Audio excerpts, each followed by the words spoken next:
Hey there, and welcome to Crime for Sleep. I know you're having trouble falling asleep, so let me keep you company with true crime stories from around the world. Before we dive in, I'm curious, where did you first hear this one? If you enjoy these stories, don't forget to like, comment, and subscribe. Now get comfortable, and let's get into tonight's case. Crime 1, I was in the hallway when I felt it, a low vibration in the floorboards beneath my feet, not loud but intentional. I walked to the front door and looked through the peephole, no one there. I opened it slowly. The doorbell button was lit up, still glowing, but it never made a sound, no chime, no echo. On the welcome mat, someone had placed a small folded napkin. Inside was a house key identical to mine, except for one deep scratch across the top. That was 3 weeks ago, 3 weeks since my neighbor disappeared without explanation, leaving behind only questions that multiplied like shadows at dusk. The police filed their report, missing person, no signs of struggle, no evidence of foul play, case shelved within days. But I knew something was wrong. I had been watching her house through my kitchen window every morning while brewing coffee. Same routine for 2 years. She would leave at the same time, wearing that faded blue jacket, carrying a leather briefcase that looked older than both of us. The morning she vanished, I saw her shadow move past the window, but she never came out the front door. I kept the scratched key in my pocket, turning it over between my fingers whenever doubt crept in. The metal was warm against my palm, smooth except for that deliberate mark. Someone wanted me to have it. Someone who knew exactly which key would unlock my door. The first time I used it to enter her house, my hands shook so violently I nearly dropped it. The lock turned easily, too easily. Inside, everything appeared normal. Coffee cup on the counter, half empty. Newspaper folded to the crossword puzzle, 3 words filled in. Her reading glasses balanced on the armrest of a chair that still held the impression of her body. But something was missing. I walked through each room twice before I realized what it was. No dust, nowhere. Every surface gleamed as if someone had been cleaning regularly. Yet the house felt abandoned, filled with that particular silence that comes after life has left a place. In her bedroom, I found the first real clue, a small digital recorder tucked beneath her pillow. When I pressed play, her voice emerged, clear but strained. She spoke about feeling watched, about finding things moved in her house, about a car that parked across the street for hours, always empty when she looked directly at it. Her voice grew more agitated as the recordings progressed. She mentioned seeing someone in her backyard, someone who looked familiar but shouldn't have been there, someone she trusted once. The final recording cut off mid-sentence, her words dissolving into static. I took the recorder home and listened to those files until I could recite them. In the background of several recordings, I began to notice sounds I had missed before. A door closing softly, footsteps on carpet, the subtle creak of floorboards under careful weight. Someone else had been in that house while she recorded. The realization hit me during the 4th listen. Those footsteps matched a rhythm I knew. I had heard them before in my own hallway, late at night when I assumed the old building was simply settling. But buildings don't walk with such measured steps. Buildings don't pause outside bedroom doors. I started paying attention to details I had previously ignored. The mailman who always seemed to linger near her mailbox longer than necessary. The maintenance worker who appeared every few days to repair things that didn't look broken. The woman from the apartment upstairs who asked too many questions about whether I had seen anyone unusual. Each conversation felt rehearsed. Their concerns seemed genuine, but their questions were too specific. They wanted to know what I knew. They wanted to gauge how much I had observed. Most importantly, they wanted to know if I had been inside her house. I lied to all of them.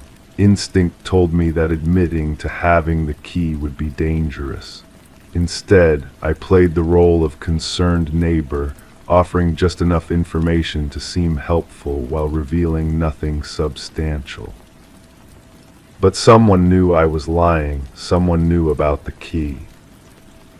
The proof came when I returned to her house for the third time. The recorder was gone. In its place, someone had left a photograph. It showed me standing in her kitchen, holding the recorder to my ear. The image was taken from outside through the window with a telephoto lens. On the back, someone had written a single word in her handwriting: "Stop." I should have listened. I should have returned the key and forgotten everything I had discovered. Instead, I became obsessed with understanding who had taken that photograph and why they wanted me to abandon my investigation. I installed a small camera in my window aimed at her front door. For days, nothing unusual appeared on the footage. Then one morning, I caught something that made my blood freeze. A figure approaching her door using a key to enter. The person moved with casual familiarity, as if they belonged there. When I enhanced the image, I saw a face I recognized, someone I trusted, someone who had asked me about her disappearance with what I now realized was mock concern. Someone who had been cleaning her house, maintaining the illusion that she might return. The truth was simple and horrifying. She hadn't disappeared suddenly. She had been planning to leave, probably to escape someone who had been stalking her, watching her, entering her home while she slept. But before she could execute her plan, that someone had stopped her. The scratched key wasn't meant to help me solve a mystery. It was meant to make me complicit in covering one up. By entering her house, by moving through her private spaces, I had contaminated whatever evidence might have existed. I had become part of the problem without realizing it. Now I understand why the doorbell never made a sound. It had been disabled. Someone needed to enter houses silently, to move through lives without announcement. Someone who knew that most people don't look carefully at familiar faces, don't question the presence of someone who seems to belong. I still carry the scratched key. Not because I plan to use it again, but because throwing it away feels like abandoning her completely.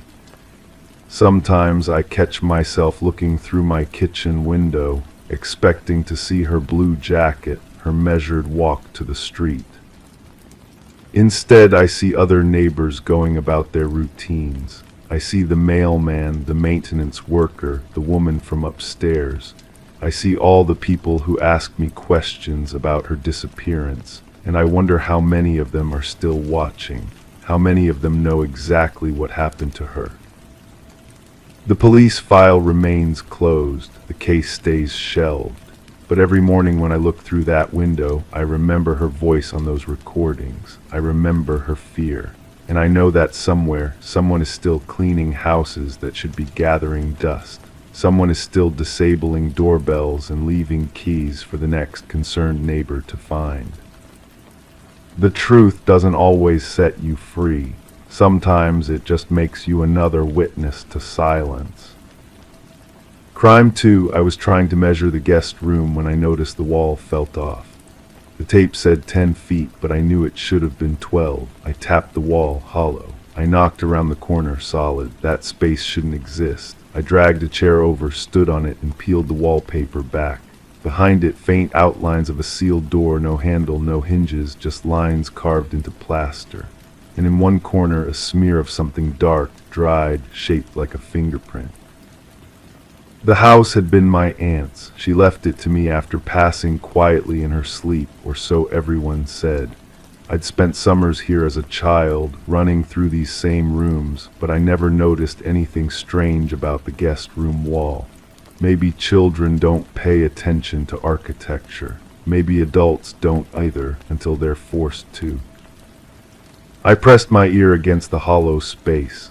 Nothing, just the sound of my own breathing, magnified and strange.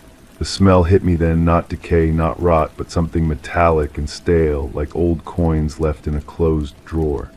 My fingers traced the sealed edges, feeling where someone had carefully plastered over what used to be an opening. The work was professional, deliberate. Someone wanted this space forgotten. I called the contractor who'd worked on the house before my aunt moved in. He remembered the job, a simple renovation, he said, nothing unusual. But when I described the sealed door, his voice changed. He cleared his throat, paused longer than necessary. He mentioned that my aunt had been very specific about certain modifications, very specific about privacy. He wouldn't elaborate, just said some clients have particular needs. The local records office had blueprints from when the house was built. The original floor plan showed what I suspected, a small room behind that wall, maybe 6 by 8 feet, marked as storage. But on the renovation plans, the space simply wasn't there anymore, like it had been erased from existence. The clerk who helped me find the documents seemed nervous when I asked about modifications. She kept glancing toward the door as if someone might be listening. I spent the evening studying both sets of plans, measuring and remeasuring. The math was simple. Someone had stolen 6 feet of space from reality and covered it up so carefully that even I, who'd grown up in this house, never noticed. The question wasn't how, it was why.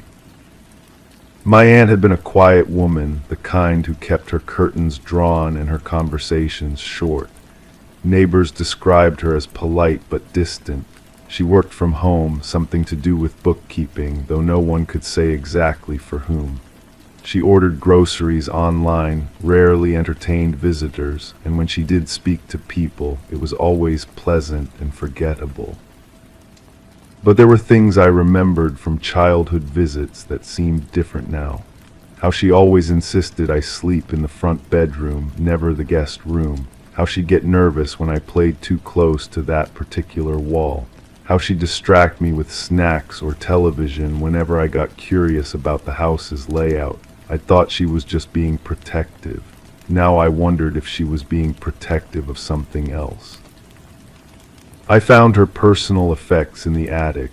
Boxes of papers, photographs, old bills. Most of it was ordinary utility payments, insurance documents, medical records. But buried beneath bank statements, I found a folder marked with just an address. Not this address. An address across town, in a neighborhood I didn't recognize. The house at that address was small, run-down, with a for sale sign that looked like it had been there for months. I drove by several times before working up the courage to look closer. The realtor's lockbox hung loose on the front door. The yard was overgrown, the windows dark. It felt abandoned, but in a deliberate way, like someone had simply walked away and never looked back. I called the number on the sign. The realtor sounded tired when she answered, like she'd been expecting bad news. She said the property had been difficult to sell. Previous owner had disappeared, leaving behind personal belongings and unpaid bills. Police had investigated, but there was no evidence of foul play. People leave their lives behind sometimes, she said. It happens more often than you'd think. When I mentioned my aunt's name, the realtor went quiet. She remembered her, said she'd inquired about the property several times over the past few years, but never made an offer. Always asked specific questions about the basement, about storage space, about privacy. The realtor had found it odd, but hadn't pushed. Real estate was about matching people with what they needed, even if their needs seemed unusual. I went back to my aunt's house that evening and stared at the sealed wall. The fingerprint-shaped stain seemed darker in the lamplight, more deliberate. I touched it with my finger. It felt smooth, like it had been rubbed into the plaster rather than just smeared across it. Someone had pressed hard, left their mark, and then sealed it away. The hammer felt heavy in my hands. The first blow cracked the plaster. The second opened a hole large enough to shine a flashlight through. The smell rushed out, not death, but life interrupted. stale air that had been trapped for years, carrying the scent of old fabric, paper, and something else I couldn't identify. Inside, the space was smaller than the blueprints suggested, maybe 4 feet wide, cramped and dark. There was a chair positioned to face the wall that separated this hidden room from the guest room. On the seat, a notebook filled with dates and times written in my aunt's careful handwriting. On the wall, dozens of small holes, each about the size of a pencil, drilled through to the other side. I realized what I was looking at. My aunt hadn't sealed away storage space. She'd sealed away a hiding place, a place where someone could sit quietly and watch the guest room through carefully drilled holes, watch whoever stayed there, record their habits, their movements, their private moments. The notebook entries went back years, different handwriting styles, different pens, but always the same format, dates, times, brief observations. Some entries were about strangers who'd rented the room. Others were about family members who'd visited. Some were about me from my childhood stays. The handwriting wasn't always my aunt's. I found photographs taped to the walls, taken through those holes, showing people in the guest room who clearly didn't know they were being watched. Some recent, some decades old. People sleeping, changing clothes, making phone calls they thought were private, all captured from behind that innocent-looking wall. At the bottom of the notebook, loose pages with different handwriting entirely. Someone else had been using this space, recording observations, making notes about the people in the photographs, planning something. The last entry was dated just weeks before my aunt's death. It mentioned me by name, noted that I would be inheriting the house, wondered if I would discover the hidden room. I sat in that cramped space for a long time, trying to understand what my aunt had been part of. The chair was worn smooth, where someone had spent countless hours sitting, watching, recording. The pencil holes were surrounded by faint stains where eyes had pressed close to peer through. This wasn't casual curiosity. This was systematic, organized, patient. When I finally climbed out and sealed the wall back up, I left everything exactly as I'd found it. The notebook, the photographs, the chair positioned just right, because I realized something that made my hands shake as I spread fresh plaster over the opening. The last entry in the notebook wasn't about the past. It was about the future, about someone else who would eventually find this room just as I had, about what they would do with what they discovered, about whether they would call the police or destroy the evidence or continue the work that had been started here. I smoothed the plaster carefully, making sure no seams showed. I hung new wallpaper, chose a pattern that would hide any imperfections. I moved my things into the master bedroom and started using the guest room for storage. Safe, innocent storage that no one would want to rent or sleep in. Sometimes, late at night, I hear sounds from behind that wall. Probably just the house settling, pipes cooling, wood expanding and contracting with the temperature. But I know the truth now. I know that some secrets don't die with the people who keep them. They just wait, sealed away, for the next person to discover them and decide what to do. The floor plan is still wrong. The space is still there, hidden but not gone. And sometimes, when I'm measuring other rooms, checking other walls, I wonder what else my aunt might have sealed away. What other spaces exist in this house that aren't supposed to be there. But I don't look for them anymore, because I've learned that some mysteries are better left unsolved. Some doors are sealed for good reasons, and some truths are too dangerous to face, even when they're staring at you through carefully drilled holes in the wall. The house feels different now, heavier, like it's holding its breath, waiting to see what I'll do with what I know. Whether I'll become another entry in someone else's notebook, or whether I'll pick up the pencil myself and continue writing the story that was started long before I arrived. I keep the measuring tape in the kitchen drawer now. just in case I need to check the walls again, just in case the floor plan changes overnight and I wake up to find that another space has appeared where it shouldn't exist. After all, houses have their own memories, and some memories refuse to stay buried. Crime 3, I opened it without thinking like I do every day. But all the knives were gone, clean drawer, even the lining had been peeled back. I checked the dishwasher, nothing. I checked the sink, the drying rack, even the trash, gone, every single one. I don't have visitors. I haven't had anyone over in weeks, but under the cutting board on the counter, I found a single paring knife wrapped in wax paper. It was still wet. The blade felt heavier than I remembered, cold metal against my palm and that strange weight of something that had been used recently. I unwrapped it slowly, the wax paper making that crackling sound that echoed too loud in my empty kitchen. The handle was clean, spotless even, but there was something under my fingernail afterward, something dark. I live alone in a duplex and my neighbor shares the other half. We've shared keys for emergencies the way neighbors do, the way trusting people do. I knocked on her door that evening, casual as I could manage, asking if she'd borrowed anything recently. She smiled, that same smile she'd given me for 3 years, and said no, but her hands were bandaged. Small cuts, she explained, from gardening, rose thorns. She laughed when she said it, but her laugh sounded different, thinner. And when I looked past her into her kitchen, I could see her sink was still wet, like someone had been scrubbing it clean.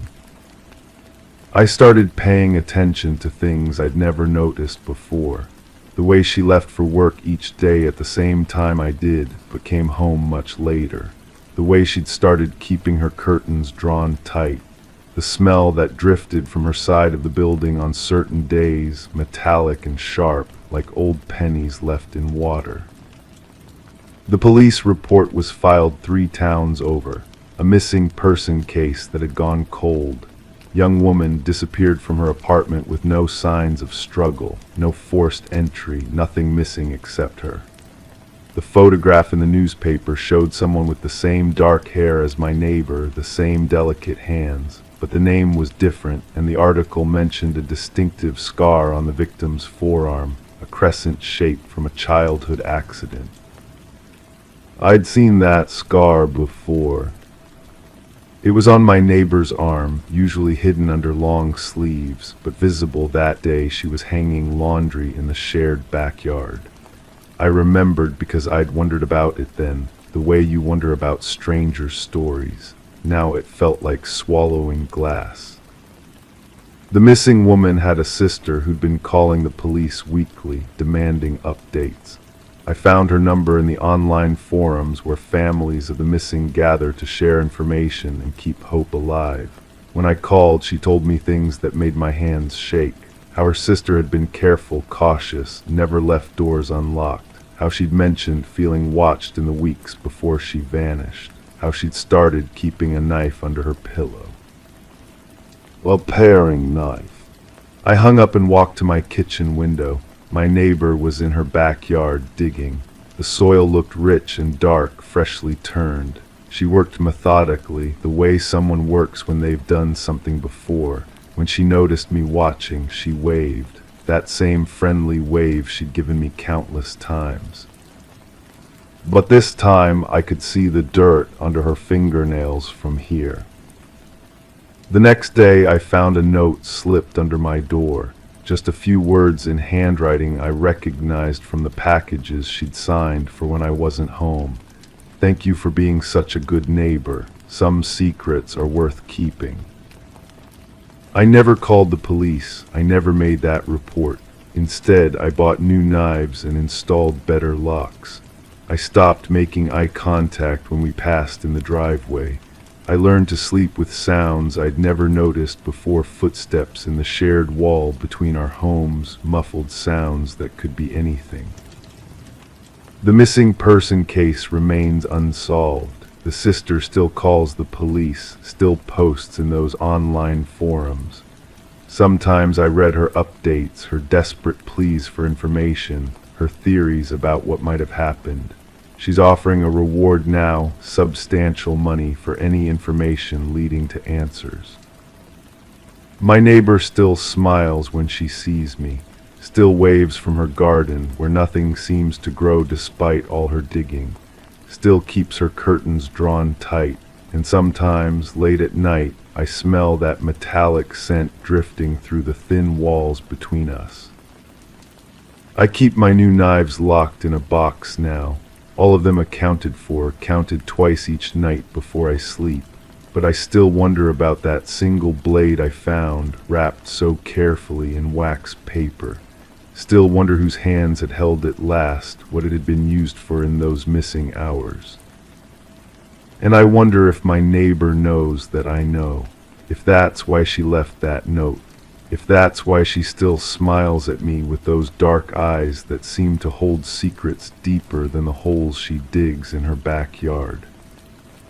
The truth is, I could make that call. I could report what I've seen, what I suspect. But some knowledge changes you, and once you cross that line, there's no pretending innocence anymore. No going back to the person who simply opened a drawer and expected to find what had always been there. So I keep her secret and she keeps mine, the secret that I know and choose to do nothing. That makes me something I never thought I'd be. Someone who looks the other way when the right thing to do is clear. The knife drawer stays empty now, but sometimes I still hear the sound of metal against wood in the middle of the night, coming from next door, methodical and rhythmic, like someone preparing for something that requires precision. And I close my eyes, pull my pillow over my head, and pretend I don't hear anything at all. Crime 4, no one uses that room. The door stays closed, but when I opened it to grab a blanket, the smell hit me. Burnt sulfur like matches struck and snuffed out one after the other. The window was shut, locked from the inside. On the nightstand, the lamp had been unplugged. Tucked behind it, half melted and mashed flat, were 3 matchsticks. I checked the trash can. It was empty, but the bottom was scorched black in one spot, as if something had smoldered and gone out. My hands shook as I touched the edge of the nightstand. The wood felt cold, unnaturally cold for a room that should have been warmer than the rest of the house. I ran my fingers along the surface and found something else, tiny grooves carved into the wood, like someone had pressed too hard with a pen or pencil. They formed letters, scratched so lightly I almost missed them. 3 words, barely visible, "Help me please." I backed out of the room and closed the door. My heart was pounding in that slow, heavy way that makes you notice each beat. The house felt different now, like it was holding its breath. I walked through the hallways I'd known for years, but everything seemed slightly off. The family photos on the walls looked too formal, the smiles too forced. Had they always been like that? The guest room had been sealed off since the incident. That's what everyone called it, the incident. Never by name, never with details. Just the incident, spoken in lowered voices and followed by quick changes of subject. But I remembered fragments, police cars in the driveway, hushed conversations behind closed doors, and my cousin's face when she came to stay with us afterward. She looked hollow, like someone had scooped out everything behind her eyes. I found her old journal in the basement storage boxes. My hands trembled as I opened it. The first few pages were normal, complaints about school, drawings of flowers, lists of favorite songs, but toward the end the handwriting changed. It became smaller, cramped, desperate. The entries grew shorter and more frantic. Can't sleep. Sounds in the walls. Someone watching. And then on the last page, written in red ink that looked suspiciously dark, "If something happens to me, check the guest room." Behind the lamp. The police report was easier to find than I expected. It was filed away in a folder marked personal documents, tucked between insurance papers and tax returns. 3 pages of dry, clinical language that stripped away all emotion from what happened. According to the report, she had been found in her bedroom, apparently having suffered a seizure during the early morning hours. No signs of foul play, no evidence of forced entry. natural causes, probably brought on by stress and sleep deprivation. Case closed. But there was something in the report that didn't sit right. The investigating officer noted that several matches had been found scattered around the house, in the kitchen, the living room, even the bathroom, all of them burnt down to nearly nothing. When asked about them, the family claimed they had been experiencing electrical problems and had been using matches for light.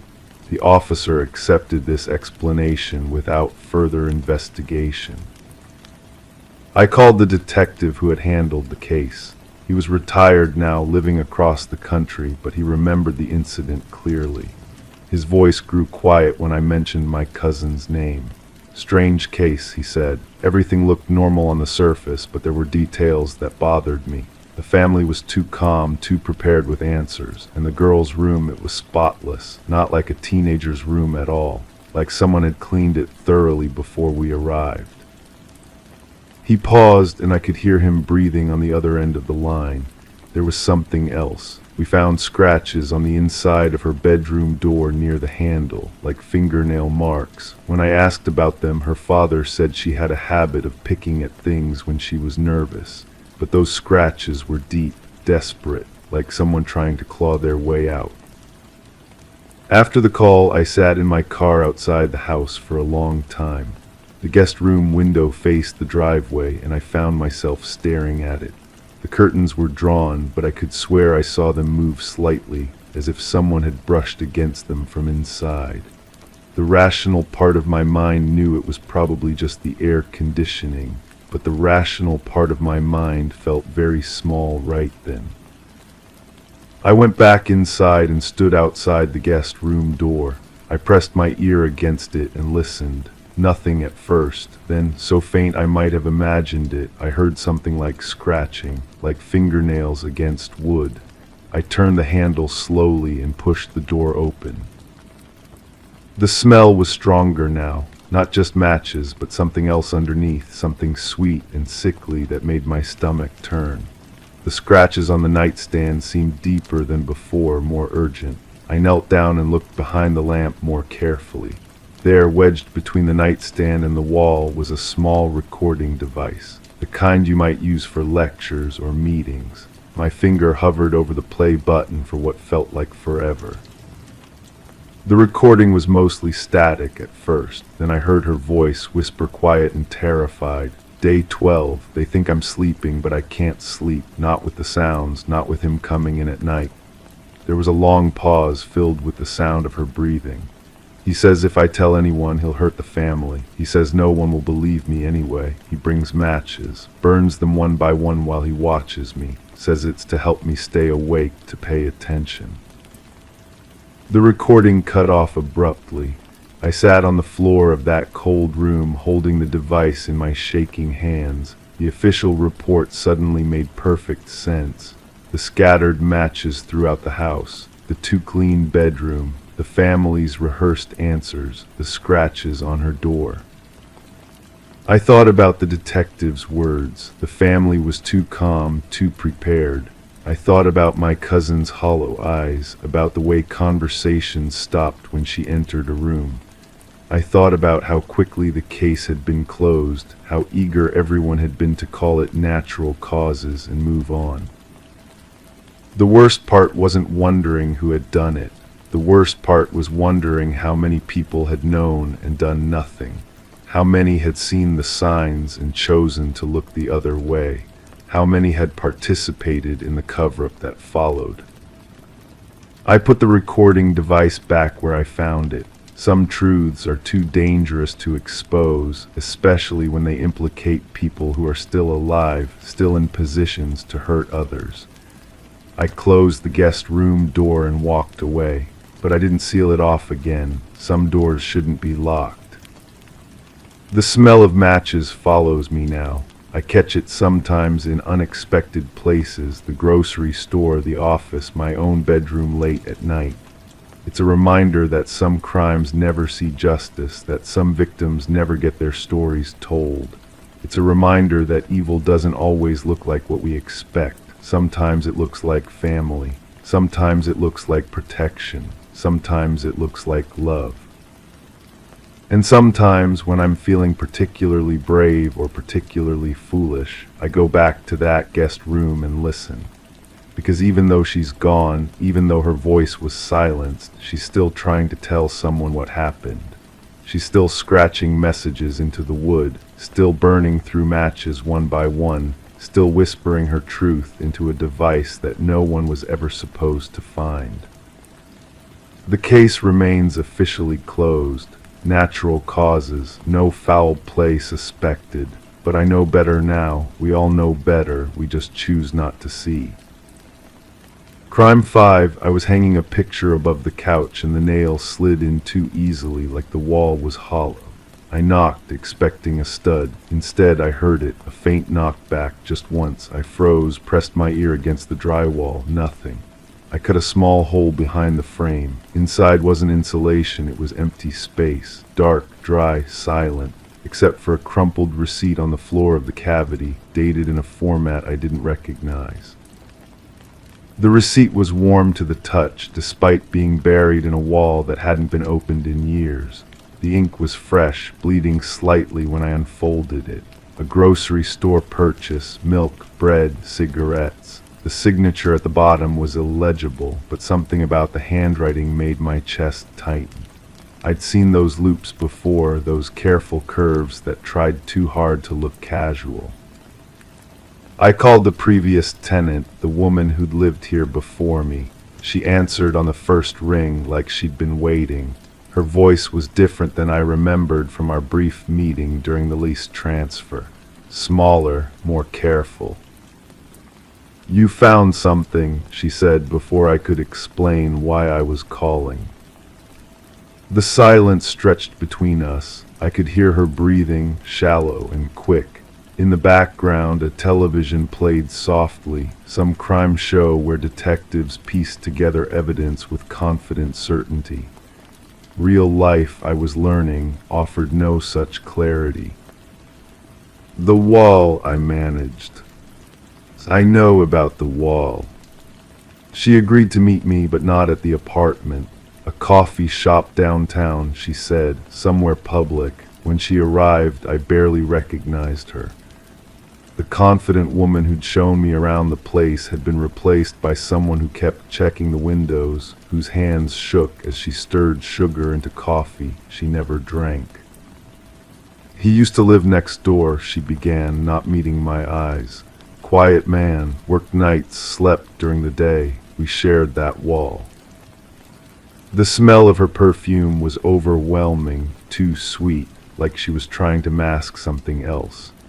Something that reminded me of the metallic scent I'd noticed when I first cut into the drywall. The knocking started after he disappeared, just once, always the same spot. I told myself it was the building settling, but buildings don't knock back when you test them. She pulled out her phone, scrolled through old messages. Her screen was cracked, the glass catching the light in sharp fragments. She showed me texts from a number that was no longer in service. Simple messages: "Can you hear me? Are you there? Please answer." The last one came 3 days after the police stopped looking for him. The police report, when I finally obtained it, read like fiction. A man simply vanished from his apartment. No signs of struggle, no evidence of foul play. His rent was paid through the end of the month. His car was still in the garage. His coffee mug was still on the counter, half full, growing mold.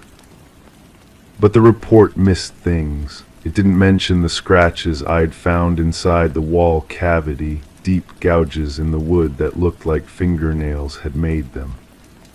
It didn't mention the small pile of dust beneath them, white dust that could have been drywall or could have been something else entirely. I started visiting the apartment next door. The new tenant was a student, barely out of her teens, who complained about strange sounds but attributed them to old pipes. She let me examine the wall from her side. The drywall was newer there, professionally installed. Someone had done careful work to cover whatever had happened. That night I pressed my ear against my wall again.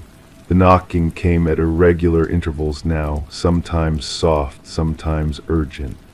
I began to recognize patterns. 3 short knocks, then silence, then 2 long ones. It reminded me of something, some half-remembered code from childhood games or emergency signals. The building superintendent was reluctant to discuss the previous tenant.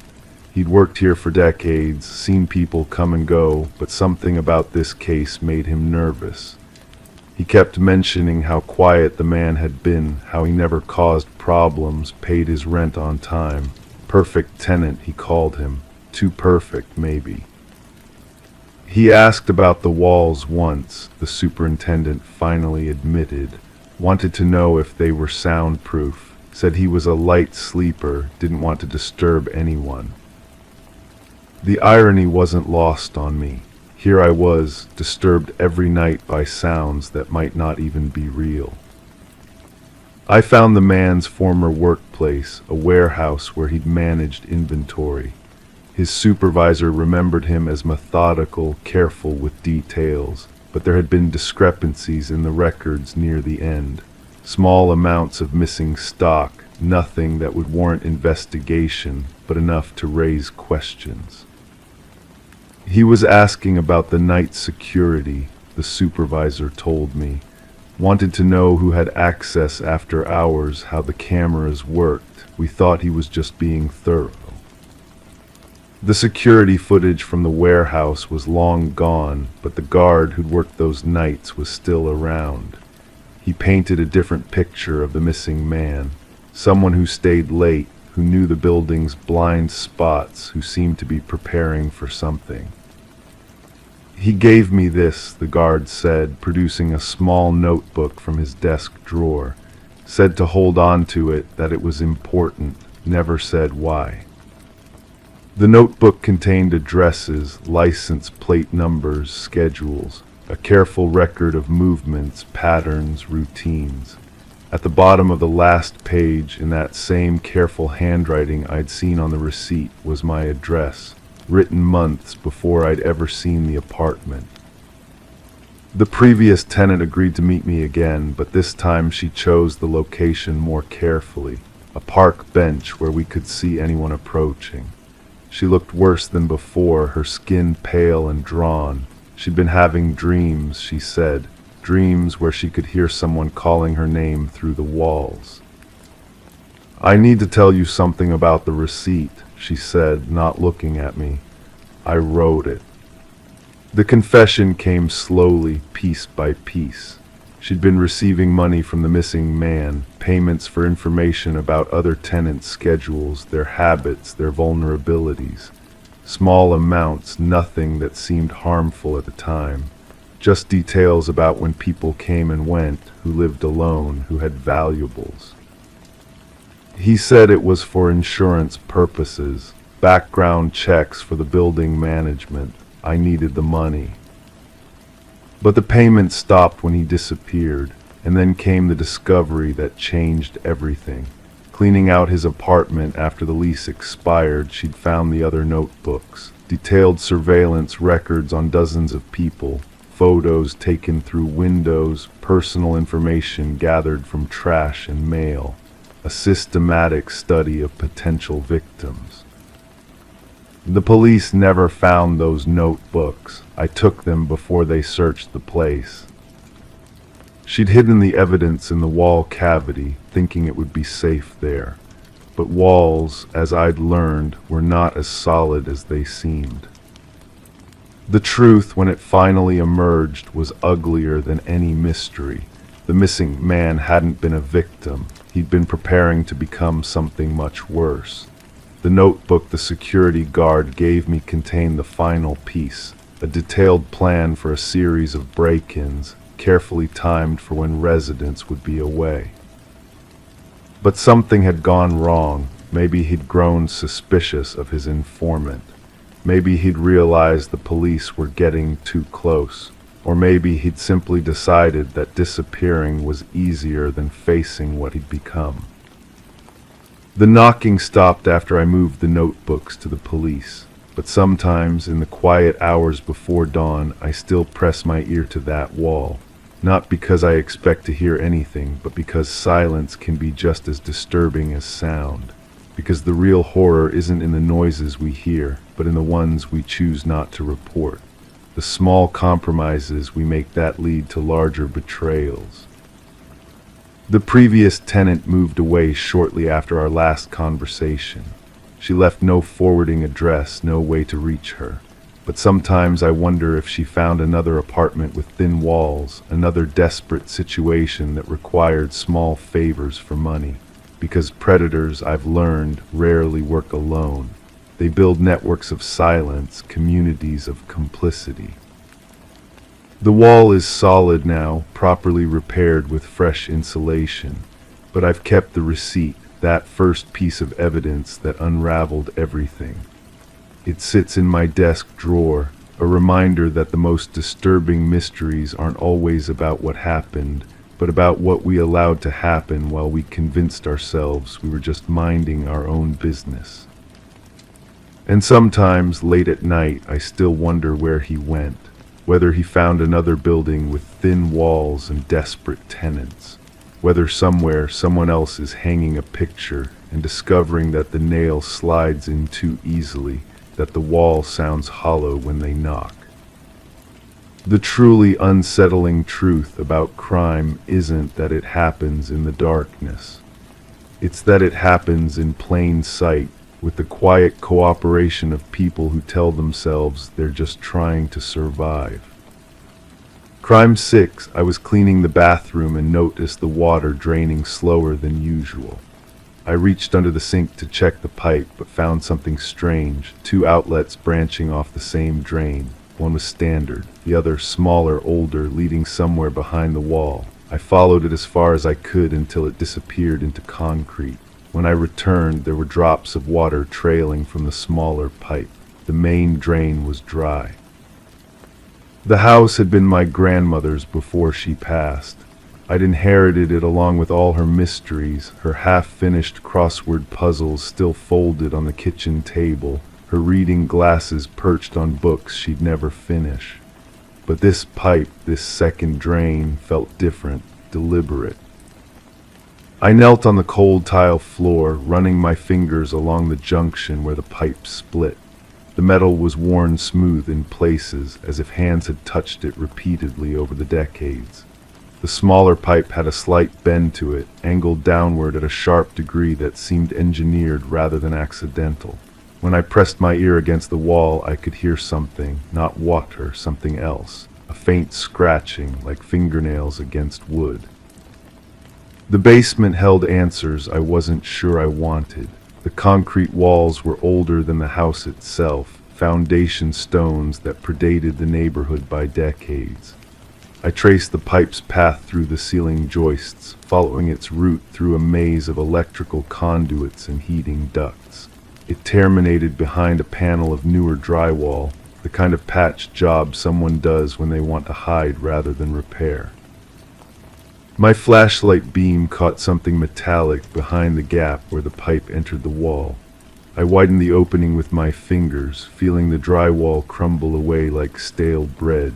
Inside, wrapped in oiled cloth, was a small metal box, the kind used for storing documents, the kind that keeps things dry.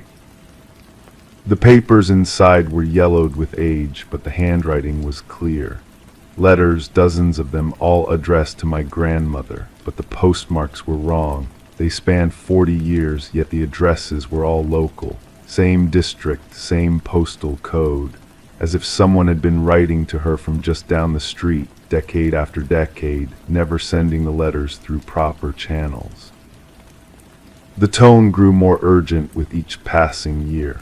References to our arrangement, mentions of the overflow, apologies for the inconvenience of the extra drainage. The writer seemed to know intimate details about the house, about renovations my grandmother had made, about times when she'd been away. The final letter, dated just months before her death, contained a single line: "The connection will need to be maintained after you're gone." I climbed the stairs with unsteady legs, the box clutched against my chest. In the bathroom, I stared at that second drain with new understanding. The water droplets were still there, fresh and warm against my fingertips. I turned on the faucet and watched the water flow. The main drain gurgled and accepted the stream normally, but the smaller pipe, the older one, began to vibrate, a low humming that seemed to come from deep within the walls. I shut off the water, but the humming continued. It was coming from next door, through the shared wall, through whatever connection that pipe maintained with the house beside mine. The house where an elderly man lived alone, where the windows stayed dark even during the day, where I'd seen him watching me from behind his curtains since I'd moved in. The property records at the municipal building told a story I wished I'd never learned. The two houses had been built as one, divided later by a developer who'd cut corners on the separation. The plumbing, the electrical, even the foundation, they'd all been partially shared, but the permits showed something else. Modifications made without approval, connections maintained without inspection, work done in the shadows by people who didn't want their activities documented. I found myself standing in my backyard, staring at the fence that separated my property from his. The wood was newer than the houses, installed recently enough that the nails still gleamed, but beneath it, barely visible unless you knew where to look, was another connection. A small gap just wide enough for a pipe to pass through. The grass around it was different, greener, as if it had been fed by something other than rainwater. When I knocked on his door, he answered immediately, as if he'd been waiting. He was smaller than he'd appeared from a distance, his hands spotted with age but steady. His eyes held a recognition that made my stomach turn.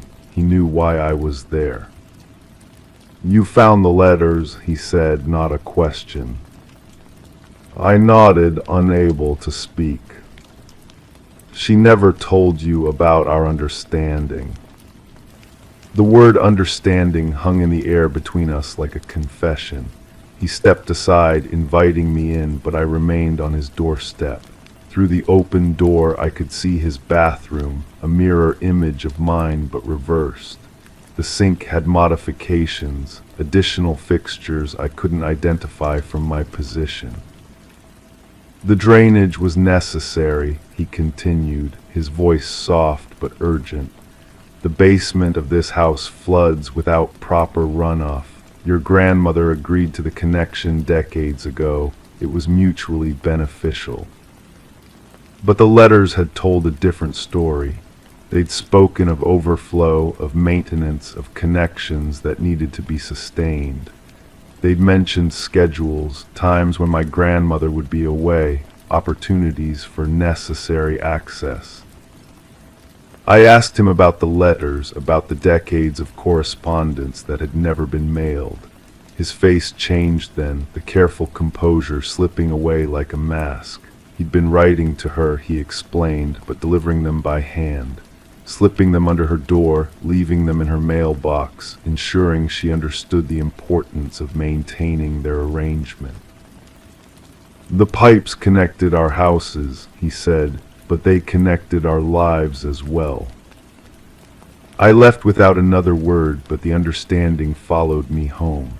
That night I lay in bed listening to the sounds from the walls, water moving through pipes, but also other sounds, footsteps that weren't mine, voices that seemed to come from just beyond hearing. The house felt different now, less like a sanctuary and more like a shared space where privacy was an illusion. The next morning I called a plumber to disconnect the secondary drain, but when he arrived and examined the pipe, he shook his head. The connection was structural, he explained. Removing it would require major work, permits, inspections. It would take months and cost more than I could afford. As he packed his tools, he mentioned something that made my blood freeze. He'd worked on the house next door just last month. Similar issue, he said. The owner had wanted to modify his bathroom drainage, had been very specific about maintaining certain connections. Very insistent that the work be done properly so the flow would continue uninterrupted. I stand in my bathroom now, watching water drip from that smaller pipe. Each drop falls with perfect timing, as if controlled by something more deliberate than gravity. Through the walls, I can hear my neighbor moving about his house, following routines that seem to mirror my own. When I shower, I hear his water running. When I brush my teeth, I hear the sound of his faucet. The letters remain in their box, locked away but not forgotten.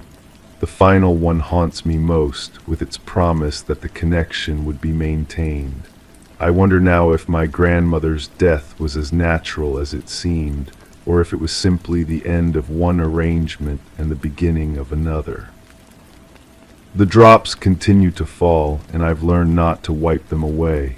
They return too quickly, as if the house itself is weeping.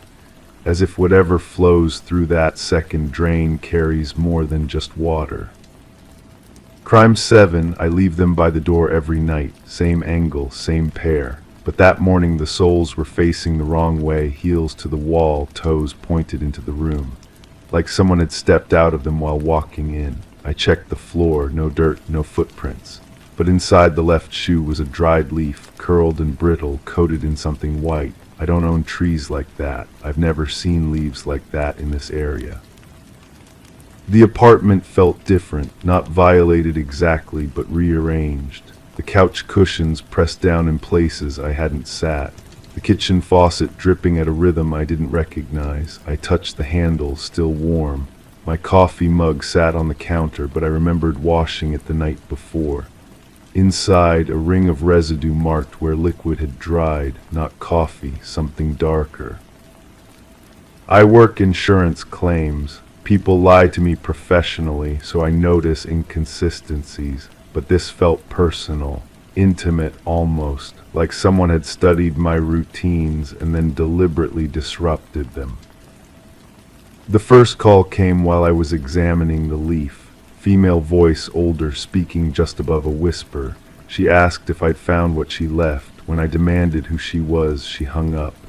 The number showed as blocked, but something about her tone made my skin crawl. She sounded satisfied, vindicated. I placed the leaf in a plastic bag and drove to the local library.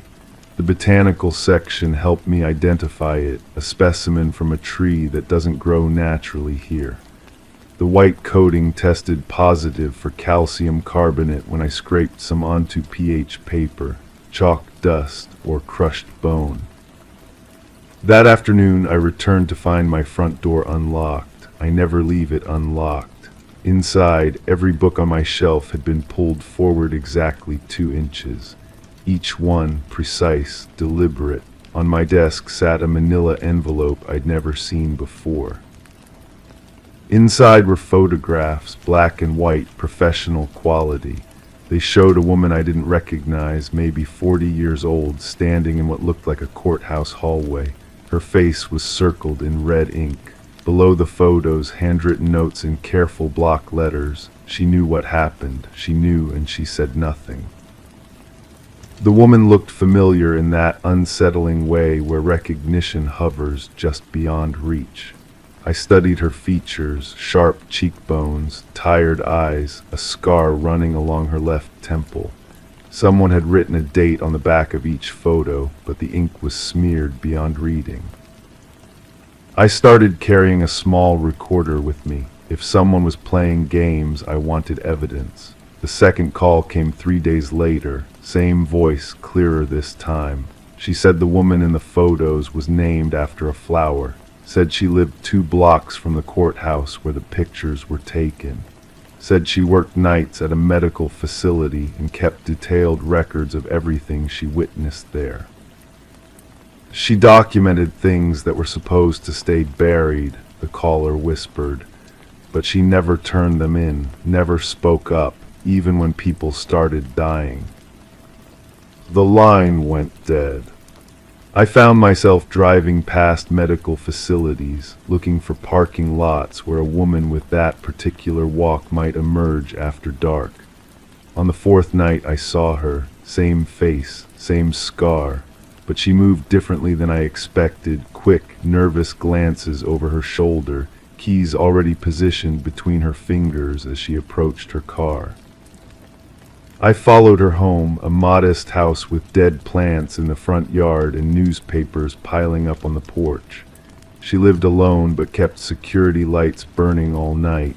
I watched from across the street as shadows moved behind her curtains. She paced, constantly, like someone expecting visitors she didn't want to see. The next morning I found another envelope. This time it contained medical records, photocopies but clear enough to read. Incident reports from a facility where the flower-named woman had worked years ago. Patients admitted with suspicious injuries. Cause of death listings that didn't match the symptoms described in the notes. Deaths that occurred during shift changes when accountability became fuzzy. Each report bore her signature at the bottom, her neat handwriting confirming details that seemed increasingly impossible to believe. A child with broken ribs who allegedly fell downstairs.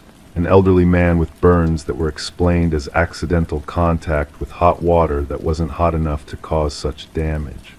A woman who died from complications after what should have been routine surgery, but whose preoperative notes mentioned no existing conditions that would explain the outcome. I started losing sleep. Every time I closed my eyes, I saw her face in those courthouse photos. The woman who witnessed things that should have been reported but weren't, who signed documents that protected people who shouldn't have been protected, who kept quiet when voices were needed most. The medical records painted a picture of systematic negligence, maybe worse, but they also showed someone trapped in an impossible situation, someone who might have been threatened into silence, someone who might have been protecting herself or others by staying quiet. I began to understand why someone wanted her found, why someone wanted her story told, but I also began to understand why she kept moving, why she lived with all those lights burning, why she paced behind her curtains every night. The truth wasn't what I expected to find. It never is. The final envelope appeared on my kitchen table while I was sleeping. I woke to find it there, perfectly centered, containing a single sheet of paper with an address written in that same careful block lettering. Below the address, a simple message: "She's waiting for you now." When I arrived, the house was dark.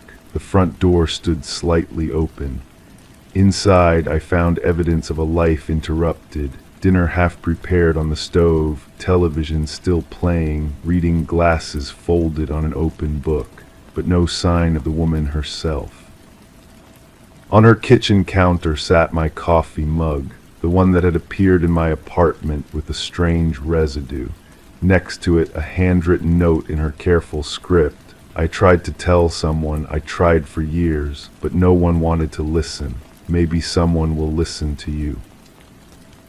I never found her. The police filed a missing person report, but with no family to push for answers, the case moved to the bottom of their priority list. The medical facility where she'd worked claimed no knowledge of any irregularities. The documents I'd received couldn't be authenticated without her testimony. But I still think about those photographs. About someone who cared enough to make sure her story didn't disappear completely.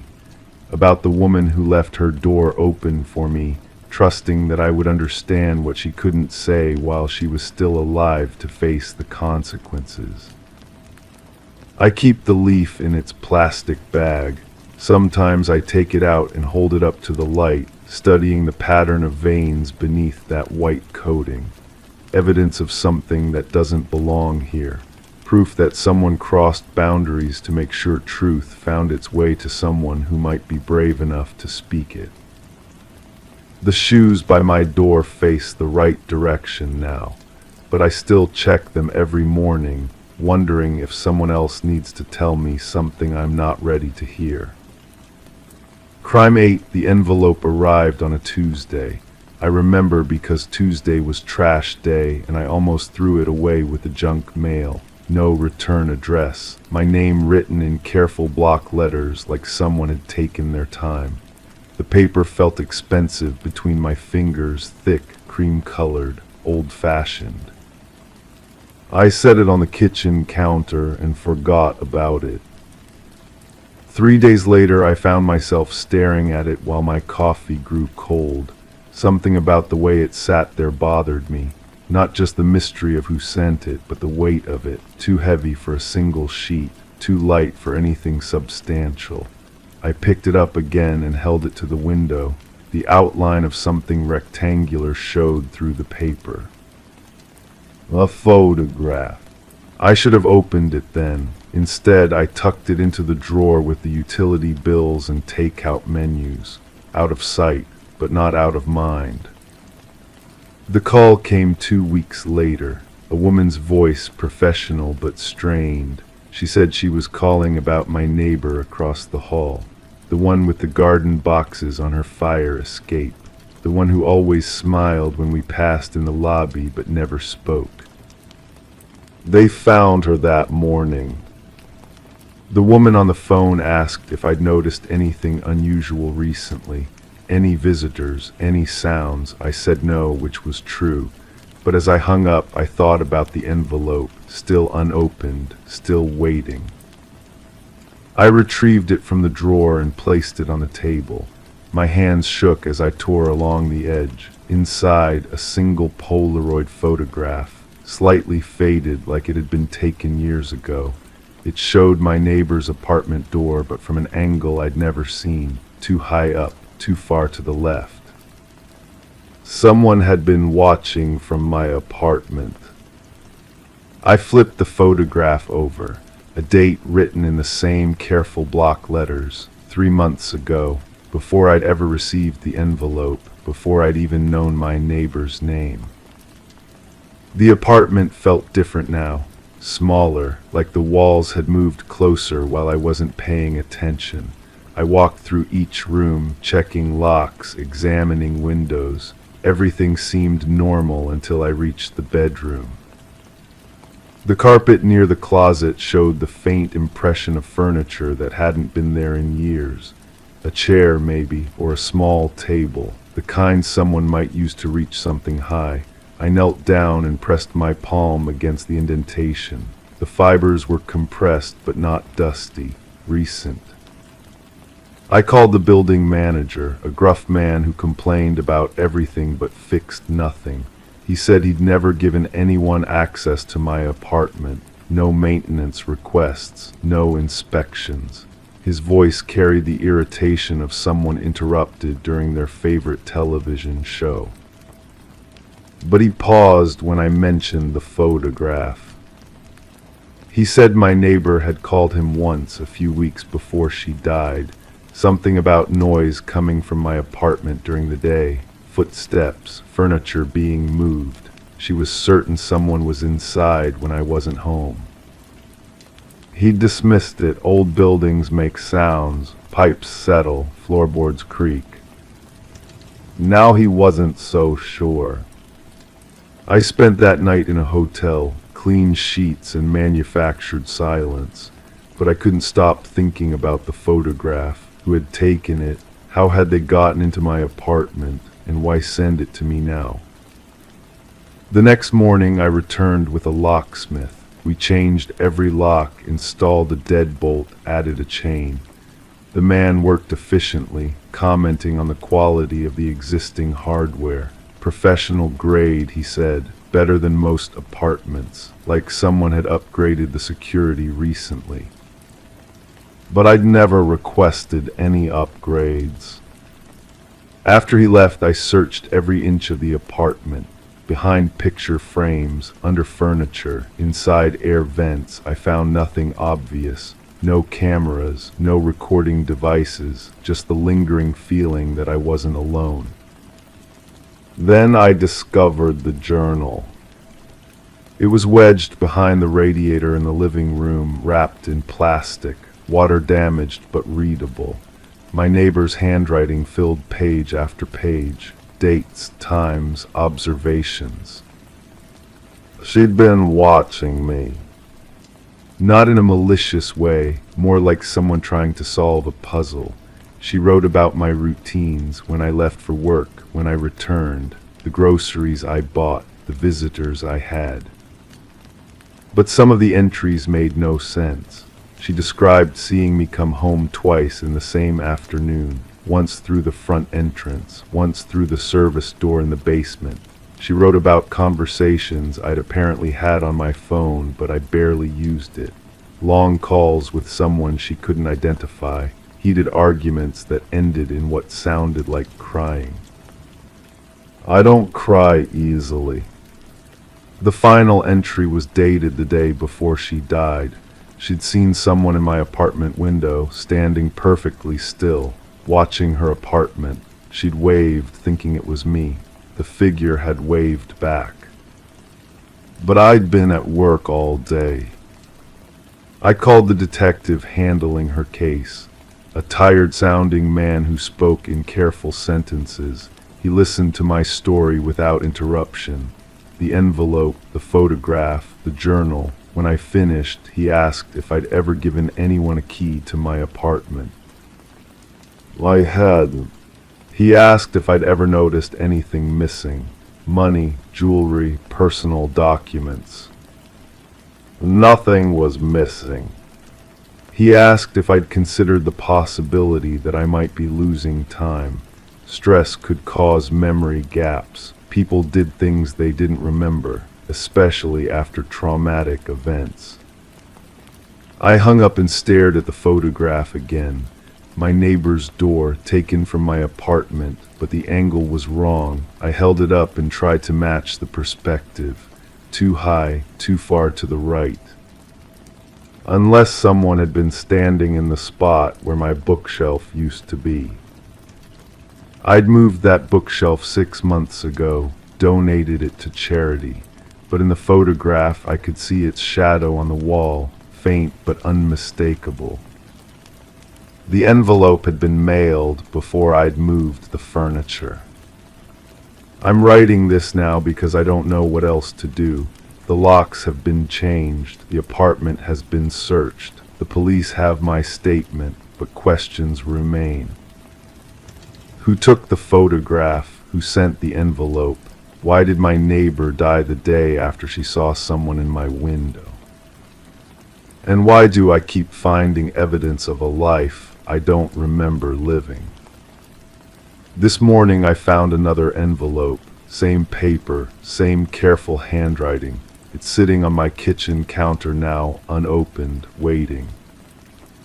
I'm afraid to look inside, but I'm more afraid of what it might mean if I don't. Crime 9, I dust my shelves often. There's one frame I've had for years, plain wood, black and white photo inside. But today the picture was different. Same frame, same position, but the photo showed a room I didn't recognize. A kitchen, old, decaying. There was something written on the countertop in dust, barely visible. A single word smeared by a finger. I tried removing the photo, but it was sealed tight behind the glass. When I turned it over, the back had been nailed shut. The smell hit me first when I walked into her apartment. Not death, I'd smelled that before. This was different, sweet, cloying, like flowers left too long in stagnant water. The landlord had called me because I was listed as her emergency contact, though I couldn't remember giving anyone that information. She'd been missing for 2 weeks. Her kitchen looked exactly like the photo in my frame. I stood there feeling the cold linoleum through my shoes, staring at the same countertop I'd seen in my living room that morning. The dust was still there, and I could make out that same smeared word, help. My hands started shaking as I pulled out my phone to photograph it, but when I looked through the camera, the word wasn't visible. Only when I stared directly could I see it. The detective assigned to the case was tired. I could tell by the way he held his coffee cup, fingers wrapped around it like it was the only thing keeping him upright. He listened to my story about the photograph with the patience of someone who'd heard stranger things, but his eyes never quite met mine. When I showed him the frame, he examined it carefully, turning it over in his hands. Interesting craftsmanship, he said, running his thumb along the sealed edges. Someone really didn't want this opened. I asked if he could have it analyzed, maybe find fingerprints on the nails or determine how long ago it had been sealed. He made a note in his pad but said the department was backlogged. Missing persons cases without signs of foul play weren't high priority. That night I couldn't sleep. I kept thinking about her apartment, how neat everything was except for that kitchen. Dishes still in the sink, coffee cup half full on the counter, like she'd just stepped out. The detective had mentioned she'd left her purse behind but taken her keys. Her car was still in the parking lot. I started going through my own memories, trying to figure out when I'd first acquired that frame. It had always been there, or so I thought. But memories are funny things. They shift and settle like sediment, and sometimes what you think you remember isn't what actually happened. The next morning I called the photo lab where I used to work. The owner recognized my voice immediately. He'd been in business for 30 years, developed thousands of photographs. When I described the image in my frame, he went quiet for a long time. Black and white kitchen photo, he repeated slowly. Dust on the counter. Yeah, I remember that one. Someone brought in a roll of film about a month ago. Nervous type, paid in cash. Most of the photos were normal stuff, but that kitchen shot was strange, made me uncomfortable developing it. I asked if he remembered who brought it in, but he said the customer had worn a hat and sunglasses. Spoke quietly. Could have been anyone. The photo lab owner still had the negatives. When I went to collect them, he handed me a small envelope with shaking hands. Inside were 12 exposures. Most showed ordinary scenes, a park, some buildings, a dog on a leash, but 3 were of that kitchen, taken from different angles. In one, I could see a shadow on the floor that looked human-shaped. I brought the negatives to the detective, but he seemed less interested this time. The missing woman's case had been transferred to another department. A family member had come forward claiming she'd had mental health issues, a history of disappearing. The investigation was being scaled back. But I couldn't let it go. I went back to her apartment building and talked to the neighbors. The woman in the unit below said she'd heard strange noises in the weeks before the disappearance. Not loud noises, just the sound of furniture being moved around, usually very late. And once, she'd heard what sounded like someone crying, but it came from the walls themselves, not from any specific apartment. The building superintendent was more forthcoming. He'd been working there for 15 years and knew all the tenants. She'd been quiet, reliable, always paid rent early. But about a month before she disappeared, she'd started asking strange questions. Did the building have hidden rooms? Had anyone ever reported unusual smells? Were there any units that had been sealed off?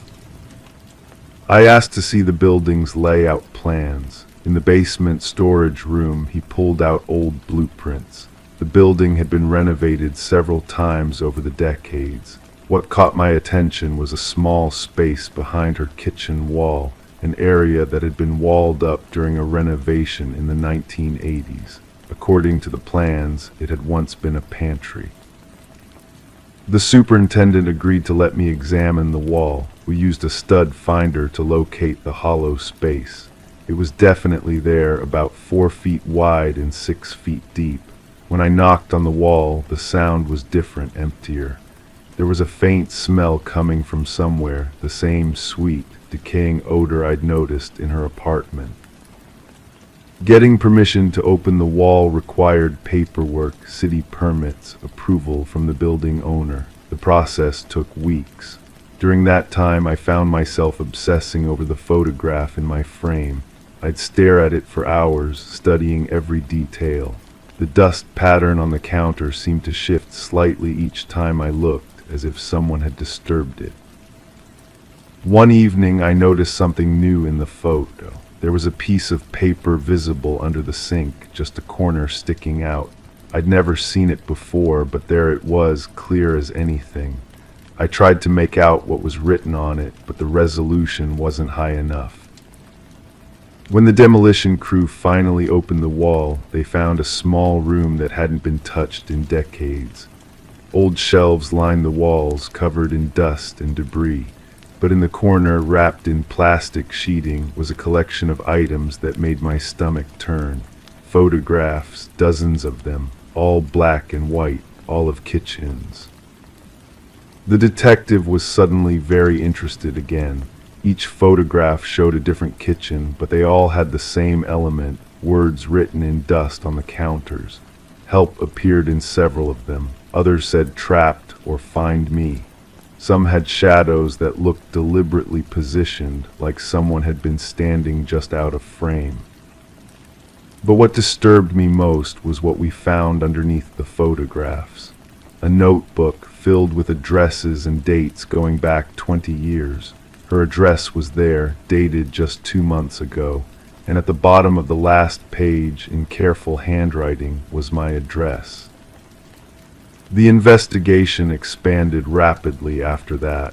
Police connected the photographs to a series of missing persons cases spanning 2 decades.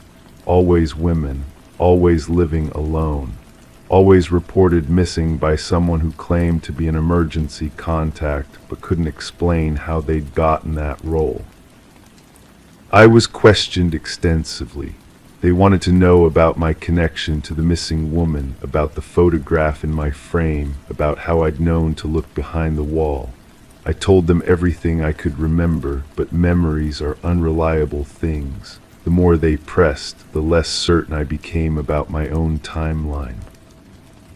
The forensics team found no fingerprints on the sealed photograph frame, no DNA evidence. The nails holding it shut were old, but they couldn't determine exactly when it had been sealed. The photo itself was genuine, not doctored or manipulated.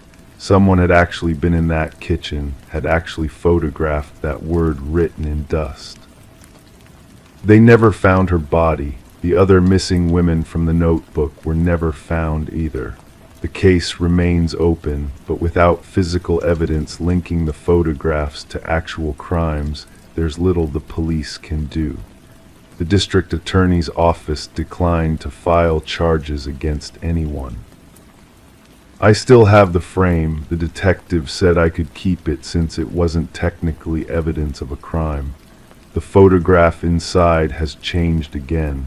Now it shows a different room, what looks like a basement. There's something written on the concrete floor, but I can't make out what it says. Sometimes I catch myself studying it too closely, memorizing details that weren't there before.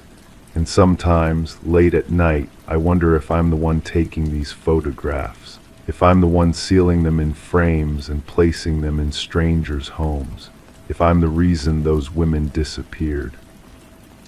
The human mind protects itself in strange ways.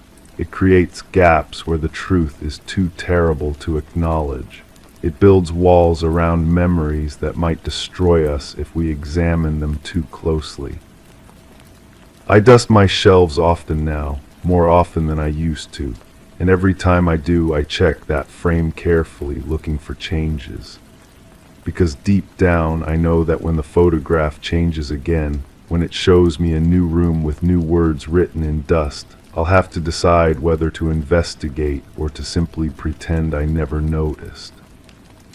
The choice between truth and self-preservation. Between justice and sanity. Between being the hunter or the hunted. Story 10, the worn envelope held a fresh stamp, hinting at recent delivery. Delicately, the detective revealed its contents, a solitary sheet of paper bearing a message in hurried, uneven type. I am sorry for what I did. The paper exuded a faint dampness, an eerie scent of iron clinging to it. A reddish smear along the edge caught their attention, not ink but something more sinister. Detective Sarah Morgan secured the letter in an evidence bag, her gloved hands moving with practiced precision. The forensics team confirmed her suspicions the stain was human blood, a match to DNA from an unsolved homicide case that had long plagued the department. The victim, journalist Rebecca Warren, had been brutally murdered in her apartment, her belongings scattered. Her unfinished story hinted at a motive for the heinous crime. Years had passed with no resolution until this mysterious letter arrived, addressed simply to the Homicide Division. Barely any fingerprints graced the paper and envelope, only faint smudges indicating the sender's caution. The postmark provided a rare light, prompting Morgan to gather her team for a crucial briefing. Surrounded by images of crime scenes and suspect profiles, she pinned the letter at the center of the board. "This changes everything," she announced. "Our killer shows remorse." Detective James Chen, Morgan's longtime partner on the case, countered, suggesting the blood could be a macabre charade, a taunt to the investigators. Tracing the typewriter's unique markings led them to a vintage model no longer in production. A rare find, but not impossible. The hunt expanded to antique shops and collectors in the region. Delving into Rebecca's life, they uncovered her fearless pursuit of truth, particularly in an investigation involving a wealthy, politically connected family. As suspicions grew, interviews with Rebecca's boyfriend, Michael Barnes, revealed a shift in his demeanor, hinting at hidden truths. A second letter arrived, mirroring the first with its cryptic message and blood-stained edge. The investigation honed in on the deceased patriarch's mansion, where suspicions fell on the eldest son, Richard. His polished alibi crumbled under scrutiny, leading to a breakthrough discovery in a hidden room filled with incriminating evidence.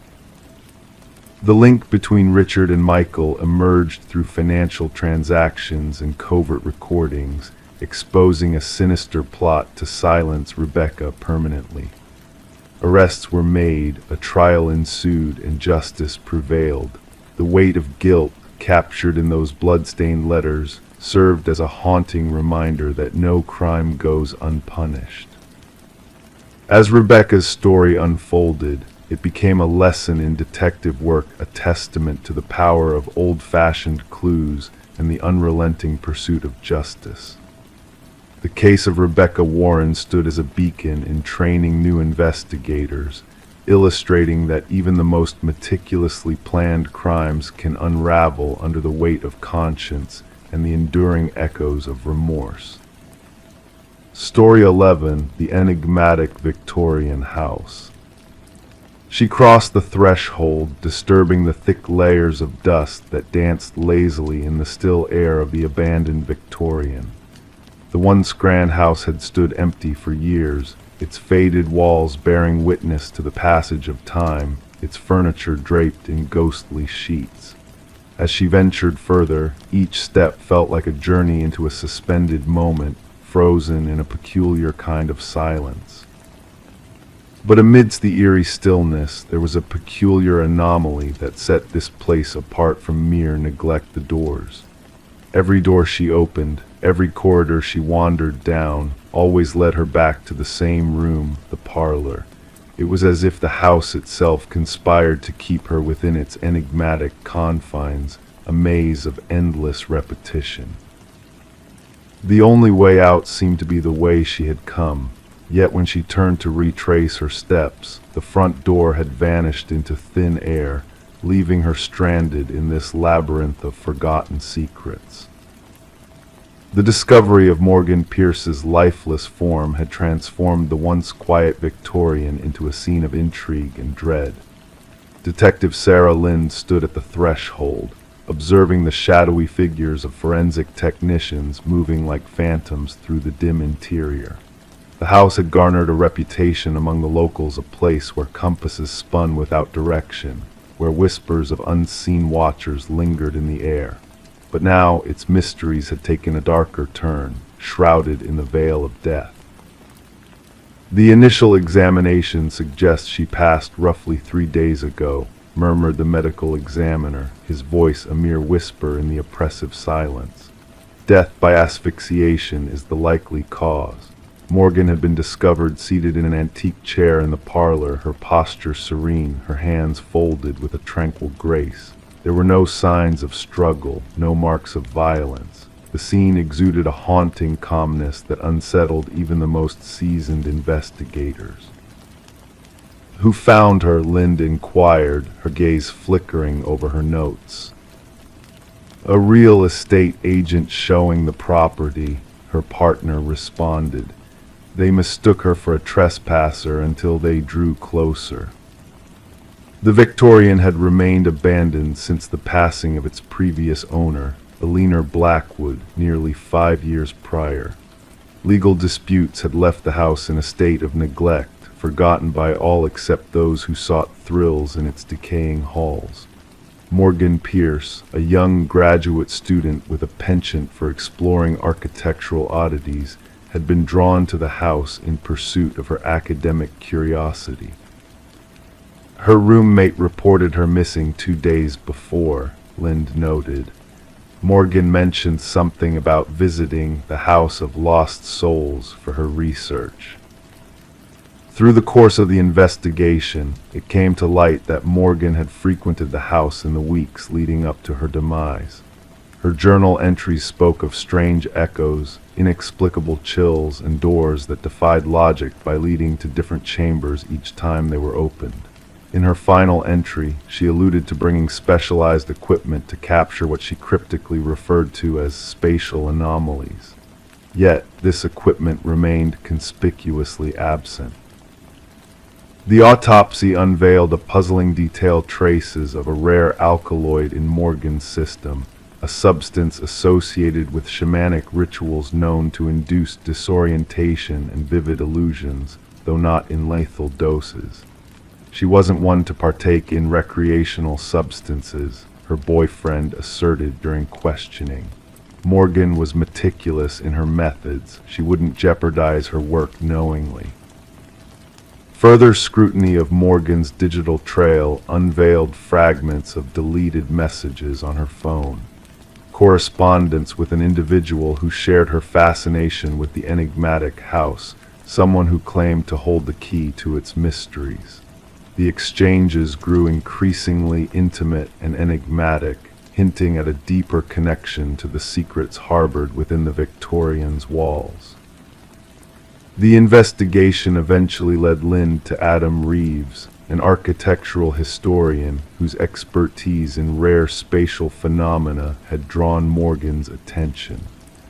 Their professional collaboration had blossomed into something more profound, a shared quest for the truth hidden within the confines of the house. Reeves, when questioned, appeared genuinely distraught by Morgan's untimely demise. "The house has a reputation," he confessed. "The original architect wove illusions and distortions into its design, seeking to bewilder and confound. Morgan believed there was a deeper truth waiting to be unveiled, a truth beyond mere trickery of perception." However, Reeves possessed a solid alibi for the time window of Morgan's passing, substantiated by security footage of him delivering a lecture at a distant university symposium. The breakthrough in the case came from an unexpected source: the revelation of a long-buried family secret by Eleanor Blackwood's grandson residing abroad. "My grandmother wasn't the only one to perish in that house," he disclosed. "There were others, always found in the parlor, always in a state of serene repose. The family referred to it as the claiming." He provided Lind with journals spanning generations, chronicling deaths initially attributed to natural causes, but sharing a chilling pattern of individuals succumbing to what the family euphemistically termed the influence. A secondary sweep of the property unearthed a concealed compartment behind the parlor's hearth. Within this hidden chamber lay Morgan's missing equipment and a collection of artifacts from diverse indigenous cultures, meticulously arranged in a geometric pattern. At the heart of this arrangement rested a weathered figurine, its features smoothed by the touch of countless hands across time. Analysis identified the figurine as a deity associated with liminal spaces, the thresholds between worlds. Traces of the alkaloid matched those found in Morgan's system, hinting at a deeper connection to the house's mysteries. The investigation took a sinister turn when analysis of dust patterns within the house revealed the presence of an unidentified individual at the time of Morgan's passing. Partial fingerprints, distinct from Morgan's or any known visitors, were recovered from doorknobs throughout the residence. 3 weeks into the inquiry, Adam Reeves was discovered lifeless in his apartment. Like Morgan, he was found seated near the entrance, a look of tranquility upon his features, the same alkaloid present in his system. Clutched in his hand was a key that bore no resemblance to any lock in his living quarters, yet it fit snugly into the secret compartment within the Victorian. In his final missive, a poignant email addressed to himself as if to preserve a testament, Reeves penned, "The house doesn't ensnare you physically, it ensnares your perception." Morgan was correct, the doors led where they have always led, yet a subtle force tricks you into believing you are trapped in a loop. Once you grasp the truth, you are free to depart at will, but by then, the desire to leave has waned. The case remains open, marked as suspicious deaths under ongoing investigation. The Victorian stands condemned, its access monitored by vigilant authorities. Yet whispers persist of spectral lights flickering within its confines on certain moonlit nights, of visitors who vanish without a trace. Some locals maintain that the house claims those who delve too deeply into its enigmas, while others posit that Morgan and Reeves unearthed a force ancient and potent, existing within the interstices of conventional reality. The veracity of these tales remains as elusive as an exit in a house where all doors lead back to the beginning, where the boundaries between perception and reality blur into a haze of mystery. Story 12. The costume shop prepared to close its doors, offering its old inventory to eager buyers. Amidst the dusty shelves, a woman discovered a mask that drew her in with its delicate yet eerily lifelike features. Placing it on the counter, the cashier hesitated, his voice barely audible as he muttered, "That's not ours." Perplexed, she searched for a tag but found none. With a nonchalant shrug, she decided to take the mysterious mask home with her. That night a soft sound stirred her from slumber. The gentle whisper of fabric shifting caught her attention. To her astonishment, the mask was no longer resting on the dresser where she had left it. Instead, it sat ominously on her nightstand, its gaze fixed upon her. The woman, known as Catherine Reed, would later be discovered by her concerned neighbor. As the neighbor pushed open the slightly ajar front door, the morning light spilled into the darkened home, illuminating a chilling scene. Catherine lay lifeless on her bedroom floor, the mask nowhere to be found. Detective Morgan arrived at the scene, where forensics worked diligently to document every detail. Amidst the rhythmic clicks of camera shutters and hushed voices, an officer remarked on the absence of forced entry. The detective, her keen eyes scanning the room, noted subtle details that hinted at a deeper mystery. An open drawer, a lipstick-stained water glass seemingly ordinary, yet concealing dark secrets surrounding the woman's untimely demise. The medical examiner, his expression grave, struggled to determine the cause of death. No visible wounds, no signs of struggle, just an expression of terror frozen on Catherine's features. Bending closer, the detective whispered, "Something scared her to death." Catherine, an art appraiser known for her meticulous nature, had a knack for spotting authenticity. Colleagues praised her discerning eye, her ability to detect even the slightest inconsistencies. Could this very talent have led to her tragic end? The investigation took a perplexing turn when security footage from the costume shop unveiled a peculiar encounter. The cashier's genuine confusion over the mask's origin raised more questions than answers. Visiting the now empty shop, the detective confronted the owner, who nervously divulged the mask's mysterious appearance during a clearance sale. Further probing revealed a dark history tied to the mask's origin, a trail of deaths shrouded in unsolved mysteries. Forensics unearthed microscopic fibers on Catherine's fingertips, hinting at a struggle that defied conventional explanation. The fibers, a blend of human hair and an enigmatic organic substance, remained untraceable. A retired detective shed light on a chilling revelation, a ritual of soul transference linked to ancient symbols hidden within the masks. As the pieces of the puzzle fell into place, a journal discovered in Catherine's apartment unveiled her harrowing descent into terror. Her final entry spoke of a malevolent presence, of a mask that watched her every move as she delved into its dark past. The entity within the mask sought new hosts, claiming lives in a relentless cycle of death and fear. The medical examiner's conclusion, death by extreme fear, underscored the terror that gripped Catherine in her final moments.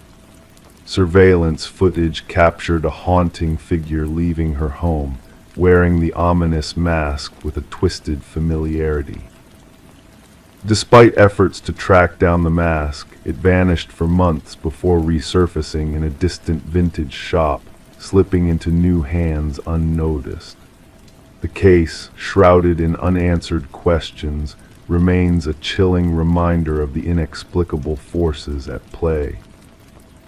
The detective, haunted by Catherine's journal and the lingering presence of the mask, keeps vigil over the truth too bizarre for official records. In the stillness of the night, she awakens to a sense of being watched, a reminder that the mask's dark legacy endures. As the cycle of death and transference continues, the mask waits patiently to ensnare its next victim, its empty gaze fixed on a world where reality and nightmare intertwine. It lurks in the shadows, a silent predator hungry for what lies beyond mortal sight, biding its time until it finds a new host and the cycle begins anew. Story 13, the mysterious package arrived without a return label, without a tracking number. Just a plain cardboard box, slightly damp from the morning dew. It wasn't meant for Sarah Miller, even though her address was correct. The name on the box was wrong. She should have ignored it, should have left it sitting on her porch, but curiosity beckoned her. She peeled back the tape, expecting mundane contents like books or clothes. Instead, nestled inside was a VHS tape, accompanied by a single sticky note that simply read, "Watch alone." Sarah held the black plastic rectangle in her hands, feeling its weight press against her palms. It felt heavier than it should, as if carrying the gravity of something forbidden. Her fingers traced the worn edges of the tape, exploring the imperfections in the plastic casing. The handwritten note bore the marks of urgency, every stroke etched with pressure as if urging her to pay attention. Amidst the backdrop of her suburban neighborhood, the usual symphony of daily life played on, a distant dog barking, children's laughter in the air, the mechanical drone of a lawnmower. Unaware of the enigma that had just been delivered to her doorstep, Sarah brought the package inside, placing it on her kitchen counter. Doubt began to gnaw at her as she eyed the name on the box, Daniel Whitaker, a stranger to her. In her 4 years at the house, she had never received mail for anyone by that name. The previous occupants, the Johnsons, had long since moved away to be closer to family. Curiosity warred with unease as Sarah glanced at her VCR, a relic of nostalgia she rarely used. There was something about the tape that intrigued her, a mystery shrouded in worn black plastic. Against her better judgment, she inserted the tape into the machine. Static crackled on the screen initially, gradually sharpening into focus. A dimly lit room materialized, illuminated by a solitary lamp casting shadows. The camera angle was off-kilter, as if hastily positioned. A man sat in a wooden chair, his features initially obscured by darkness. "My name is Daniel Whitaker." His voice was soft but resolute. "If you're watching this, someone has found you, which means they will find me too." Leaning forward, his face came into view, marked by exhaustion and vigilance, tired eyes, stubble over days, hair unkempt. "I didn't commit the crime, you must know that, but they have planted evidence against me, my fingerprints, my DNA, though I never laid a hand on her." As he adjusted the camera, the room revealed itself to be bare, devoid of personal touches, the temporary abode of someone prepared to flee at a moment's notice. "They have framed me," Daniel continued, his voice tinged with desperation. "The police report will claim I knew her, that we fought, that witnesses heard our arguments. None of it is true. I only saw Catherine Walsh's face when it appeared on the news, lifeless, murdered in her own home. And yet my DNA was found all over the crime scene." Detective Eliza Ramirez studied an identical VHS tape on her desk, the fifth in a series that had surfaced. Each tape carried the same urgent message from Daniel Whitaker, a man officially accused in Catherine Walsh's murder, a man who had vanished without a trace since her body was discovered. Initially, the case of Catherine Walsh seemed straightforward, a young professional woman strangled in her own bedroom. No signs of forced entry, DNA evidence pointing squarely at Whitaker, whose fingerprints were already on file from a past offense. Witnesses had reported seeing a man resembling him near her home in the weeks leading up to the murder, and his phone records placed him in the vicinity that fateful night. A closed case until the tapes began to emerge. "The tapes complicate matters," Detective Ramirez spoke into her recorder, updating her case notes. "Whitaker is either orchestrating an elaborate ruse or unveiling something far more sinister." She scrutinized her evidence board photos of Catherine Walsh alive, crime scene snapshots too grim to linger on, maps pinpointing the tape recipients' locations, and at the center, Daniel Whitaker's driver's license photograph, his eyes seeming to implore her for understanding. The investigation took a sharp turn when Ramirez unearthed Catherine Walsh's involvement in a whistleblower case against PharmaCorp, a pharmaceutical giant with government ties. Walsh had uncovered discrepancies in their drug trial data, evidence of hidden side effects in a new medication rushing to market. She was going to testify, a former colleague confided to Ramirez, casting uneasy glances around. Catherine possessed proof that top executives were aware of the risks and chose to bury them. Her court appearance was imminent. Odd inconsistencies began to emerge. The DNA evidence seemed too meticulously placed, with illogical locations for a typical crime. Witness statements about Whitaker sounded rehearsed, echoing the same phrases across different accounts. Most unsettling were the security camera footages from nearby buildings mysteriously glitching during the crucial time frame of the murder. 3 days after the initial tape arrived, Sarah Miller received a second package. This one contained a trove of documents, clinical reports, internal communications, email exchanges, all from PharmaCorp, all bearing Catherine Walsh's digital signature, concrete evidence validating her suspicions. Detective Ramirez collaborated with other tape recipients, tracing Whitaker's breadcrumb trail. He had worked in IT security for a PharmaCorp contractor, never meeting Catherine but stumbling upon her name flagged in an abnormal security protocol he wasn't intended to access. "They were watching her," Whitaker disclosed in a subsequent tape. "I saw the surveillance orders in the system. They knew she was amassing proof. and then I found myself locked out of the network. The next day she was dead, and suddenly I was the scapegoat. The case cracked open when Sarah Miller noticed a crucial detail on her copy of the tape that others had overlooked. A reflection in a window behind Whitaker revealed a line of storage units. Collaborating with Ramirez, they pinpointed the location. Within Unit 217, they unearthed a treasure trove, Whitaker's journal outlining the conspiracy, Catherine's original evidence stash, and damning blueprints detailing Whitaker's frame-up, penned in the head of PharmaCorp Securities, handwriting a former law enforcement officer with access to evidence protocol. Justice wasn't served through a dramatic arrest, but through the methodical accumulation of irrefutable proof. 3 executives faced charges. The security head confessed, striking a deal to testify against his superiors. The tainted drug was pulled from consideration. Daniel Whitaker emerged from hiding, altered by his time as a fugitive. The charges against him were dropped, but the ordeal had left an indelible mark. Sarah Miller encountered him once as he came to reclaim his tape. They exchanged a few words on her porch, the spot where his package had first landed. "Why me?" she inquired. "Why send it to my address?" He met her gaze wearily. "The algorithm chose you. I needed individuals unconnected to Catherine or myself, people off the radar. People who might retain their faith in their judgment despite the media's accusations against me." The accused and the inadvertent observer stood in silence, pondering the fragile boundary between truth and manufactured narratives.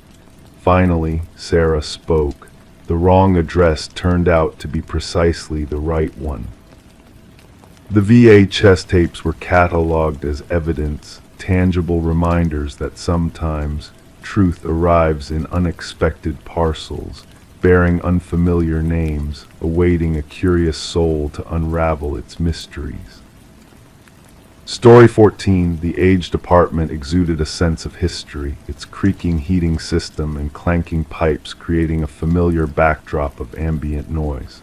Or so she believed until that moment of revelation. A distant voice, barely audible yet undeniably distinct, drifted through the labyrinth of vents. It wasn't the typical chatter of neighbors or the echoes of everyday life. It was a whisper, almost intimate, calling out to her by name. Intrigued and unsettled, she leaned closer, her heartbeat quickening. A sudden chill brushed past her cheek, carrying with it a soft, almost playful declaration. "I know you can hear me." Detective Morgan Shaw stood in the stillness of the deserted apartment, her attention fixated on the rusted vent cover forcefully removed from the wall. The forensic team meticulously combed the area, capturing every detail with their flashing cameras. The victim, Alina Reeves, had vanished without a trace until a pervasive odor caught the building manager's attention. What they uncovered within the ventilation system defied logic. She claimed to hear voices through the vents, Officer Patel recounted, scanning his notes. But the building management dismissed her concerns as mere quirks of an aging infrastructure. As Shaw knelt by the vent, she observed the jagged scratches surrounding it. These marks weren't made by any tool, she observed quietly. The deep gouges in the metal seemed desperate, as if someone's fingernails had frantically clawed at the cover from within. Alina had been a beloved figure, a kindergarten teacher with a radiant smile and a thriving collection of houseplants. Her absence had cast a shadow over her students, who had crafted heartfelt cards in her absence. Her sister, the one who had reported her missing, revealed during an interview that Alina had spiraled into paranoia in the days leading up to her disappearance. Convinced that unseen eyes were watching her, voices speaking to her through the vents, Alina's fears were initially dismissed as work-induced stress. Surveying the apartment anew, Shaw noticed subtle details: a meticulously made bed, an abandoned coffee mug, a chair strategically placed beneath the vent, hinting at clandestine eavesdropping sessions. The forensic analysis unveiled startling revelations. Fibers entangled in the vent grill matched Aliner's cherished cardigan. A foreign fingerprint, distinct from Aliner's, lingered on the inside of the vent cover. Most chilling were the audio recordings extracted from Aliner's phone. Shaw listened in solitude, rain drumming on the car roof. Aliner's voice quivered in the recordings, seeking validation from the unseen presence. "If you're real, say something." A prolonged silence gave way to a faint whisper, barely audible even at maximum volume. "Aliner, dear Aliner, let me in." Delving into the building's past, a disquieting pattern emerged. Previous tenants of apartment 4B had departed prematurely, citing strange noises and unsettling experiences. One tenant had even suffered hallucinations of voices emanating from the vents due to carbon monoxide exposure. Intriguingly, the building's superintendent, Harold Weber, displayed a composed facade during questioning, attributing the phenomena to the building's age. However, his demeanor shifted imperceptibly when questioned about the prior occupants of 4B. A subtle tension gripped his features, hinting at concealed truths. The investigation took a macabre turn when a concealed access panel was unearthed in Aliner's bathroom, leading to a hidden maintenance passage threading through the walls, granting unrestricted access to the building's ventilation system. Within this clandestine passage lay a cache of belongings: a flashlight, food remnants, a water bottle, a testament to someone's covert habitation within the walls, observing, listening, whispering. A search of Weber's residence unearthed a meticulously pristine environment, save for his computer. Within its digital confines lay a disturbing trove of audio recordings, surreptitiously captured images, and a digital diary chronicling his disturbing fixation on Aliner. His entries hinted at a twisted desire for her companionship within the walls. The discovery of a storage unit registered in Weber's name yielded an array of mementos from past tenants, meticulously preserved as tokens of his voyeuristic connections. As Weber was apprehended in the dead of night, he offered no resistance, his serene countenance belying the horrors he had orchestrated. During interrogation, Weber's disturbing revelations painted a picture of a predator cloaked in the shadows of the building, manipulating his victims through whispered promises and clandestine surveillance. The chilling truth emerged that Aliner had been lured into the ventilation system, her senses dulled by sedatives, as she unwittingly navigated the labyrinthine ducts, chasing the elusive whispers that beckoned her towards a false sanctuary. Families of former tenants stepped forward, recounting tales of misplaced items and loved ones plagued by paranoia and fear. A sinister narrative unfurled, spanning years, a predator camouflaged within the structure, preying on vulnerable souls, shaping their reality through insidious whispers. At trial, Weber maintained a facade of eerie calmness, as his defense attempted to attribute his actions to delusions. Yet, the prosecution's meticulous evidence dismantled his facade, exposing the calculated orchestration behind his heinous acts. The jury swiftly rendered their verdict guilty on all counts.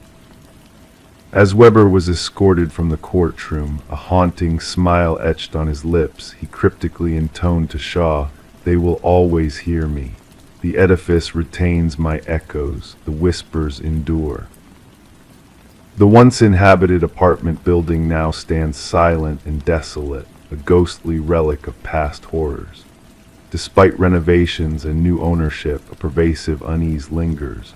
Residents speak of phantom murmurs drifting through the vents, chilling whispers echoing in the walls. The aging infrastructure groans, the pipes rattle a symphony of secrets buried within the building's bones. It's a phenomenon dismissed as commonplace, a shared illusion that offers solace in denial. Story 15. In the dimly lit bathroom, she gently wiped away the steam clouding the mirror, revealing her own reflection. Everything seemed normal at first glance, her familiar face, her usual attire. Yet a subtle unease crept over her as she gazed longer. A flicker caught in the corner of her eye, a movement that defied her own. When she turned away, her reflection remained motionless, observing her every move. The enigmatic saga of Rebecca Thorne commenced with that eerie moment in her bathroom. What ensued would baffle investigators and cast a shadow over a tranquil community for years to come. Residing alone in a modest apartment nestled within a serene suburban enclave, Rebecca led a structured life. Her acquaintances portrayed her as meticulous, introverted, a woman who preferred solitude but maintained amicable relations with her neighbors. As a data analyst for a mid-sized corporation, her existence revolved around routines and precision. There was nothing about her that hinted at her becoming the focal point of one of the most perplexing criminal inquiries in recent memory. The initial peculiar incident appeared innocuous. Rebecca began noticing slight displacements of objects in her living space, nothing missing, just rearranged. A coffee mug shifted to a different shelf, books rearranged on the shelves, her toothbrush inexplicably relocated. She brushed off these anomalies as momentary lapses, mere byproducts of her prolonged hours spent immersed in spreadsheets under harsh fluorescent lights, straining her vision. Detective Marion Shaw was first alerted when, after enduring weeks of these disturbances, Rebecca finally reached out to the authorities. The initial evaluation yielded no tangible evidence of a crime, suggesting a potential matter for mental health services rather than law enforcement. Shaw documented the complaint but relegated it to the stack of lower priority cases. There was no concrete evidence, Shaw later attested. No signs of forced entry, no missing items, just a woman plagued by a sense of unease in her own home. The pivotal moment arrived with the incident involving the bathroom mirror. During her subsequent contact with the police, Rebecca vividly recounted how her reflection appeared to move independently, how she felt under constant surveillance even in solitude. This time she presented proof, footage captured by a security camera she had discreetly installed, focused on her front door. The footage unveiled something chilling that sent shivers down the spines of even the most seasoned officers. The grainy video depicted Rebecca departing for work in the morning, followed by an identical figure using a key to access her apartment 20 minutes later. Forensic analysts scrutinized the footage for signs of tampering or manipulation, but found none. The individual entering the apartment mirrored Rebecca's movements, attire, and even carried her distinctive leather bag. Nonetheless, according to time-stamped footage from her workplace's security system, Rebecca had already swiped her badge at her office building across town. "We're facing a doppelganger scenario," Detective Shaw informed her superior. "Someone who has meticulously studied Ms. Thorne and can imitate her with uncanny precision." The investigation escalated. Fingerprints within the apartment matched solely with Rebecca's, and no foreign DNA was uncovered. Neighbors reported no unusual sightings, just Rebecca's routine comings and goings. Mrs. Keller, a neighbor, mentioned an odd encounter where she greeted Rebecca upon her return home one evening but received no response, which she found atypical yet not alarming. Rebecca commenced documenting the disturbances in a journal. Minor alterations within her apartment began to multiply. Food vanished from her fridge, unexplained searches surfaced on her computer, and unsettlingly she stumbled upon photographs on her phone, self-portraits resembling her but taken without her recollection. In some images, her expression appeared subtly off, the smile too wide, the gaze too intense. "I feel like I'm descending into madness," she confided in Detective Shaw during their third interaction. "Or perhaps someone is orchestrating it to seem that way." A breakthrough emerged when investigators discerned a pattern in the security footage. The doppelganger exclusively infiltrated when Rebecca departed for specific prearranged activities, therapy sessions, yoga classes, Sunday morning grocery runs, predetermined engagements with predictable durations. "Someone intimately familiar with your schedule," Shaw elucidated.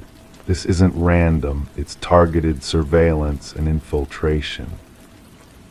A forensic psychologist posited that they might be contending with a fixation case, someone fixated on becoming Rebecca, stepping into her life, conceivably aiming to supplant her entirely. Such occurrences, though rare, were documented in psychological literature. The perpetrator typically underwent a psychological rupture, fixating on a victim who embodied qualities they coveted: stability, beauty, success, normalcy. The investigation honed in when Rebecca disclosed details about a former coworker, Lily Winters, who had been terminated due to escalating erratic conduct. Lily had closely collaborated with Rebecca, often remarking on their similarities. Post-dismissal, she had dispatched a series of disconcerting emails to Rebecca. "We could be identical," one message read. "At times, I feel more like you than you do." Detective Shaw secured a warrant to search Lily's abode. What they uncovered metamorphosed the case from unsettling to nightmarish. One chamber in Lily's residence had been transformed into a shrine-like replica of Rebecca's bedroom. The walls were adorned with photographs, countless snapshots of Rebecca entering her apartment, shopping, socializing, all taken unbeknownst to her. A closet harbored exact replicas of Rebecca's wardrobe, with makeup matching her preferred brands arranged on a vanity, alongside meticulous notes detailing her mannerisms, speech patterns, and daily routines. Most incriminating were the practice videos.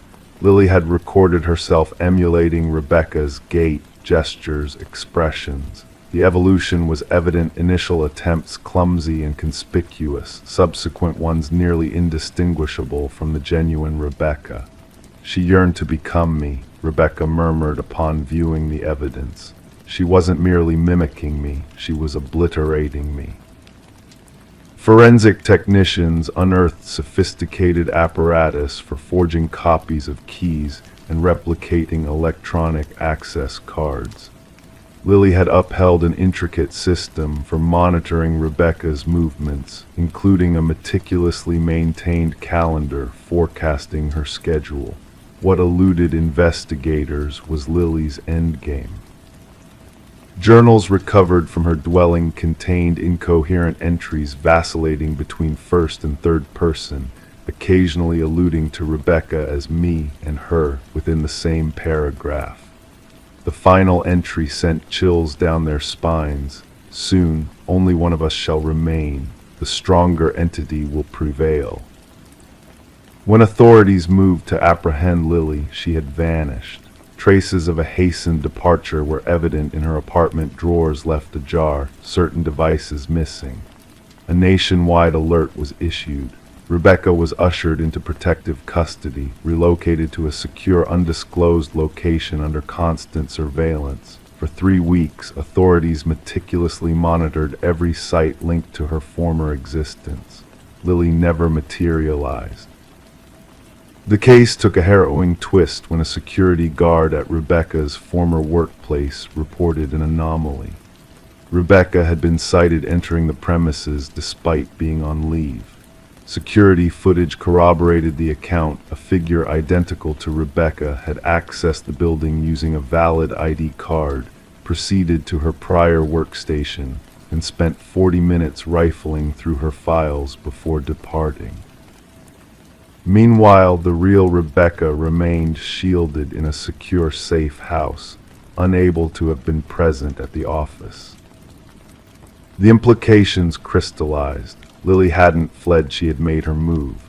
She was now assuming Rebecca's identity, seamlessly integrating into her life while the authentic Rebecca remained concealed.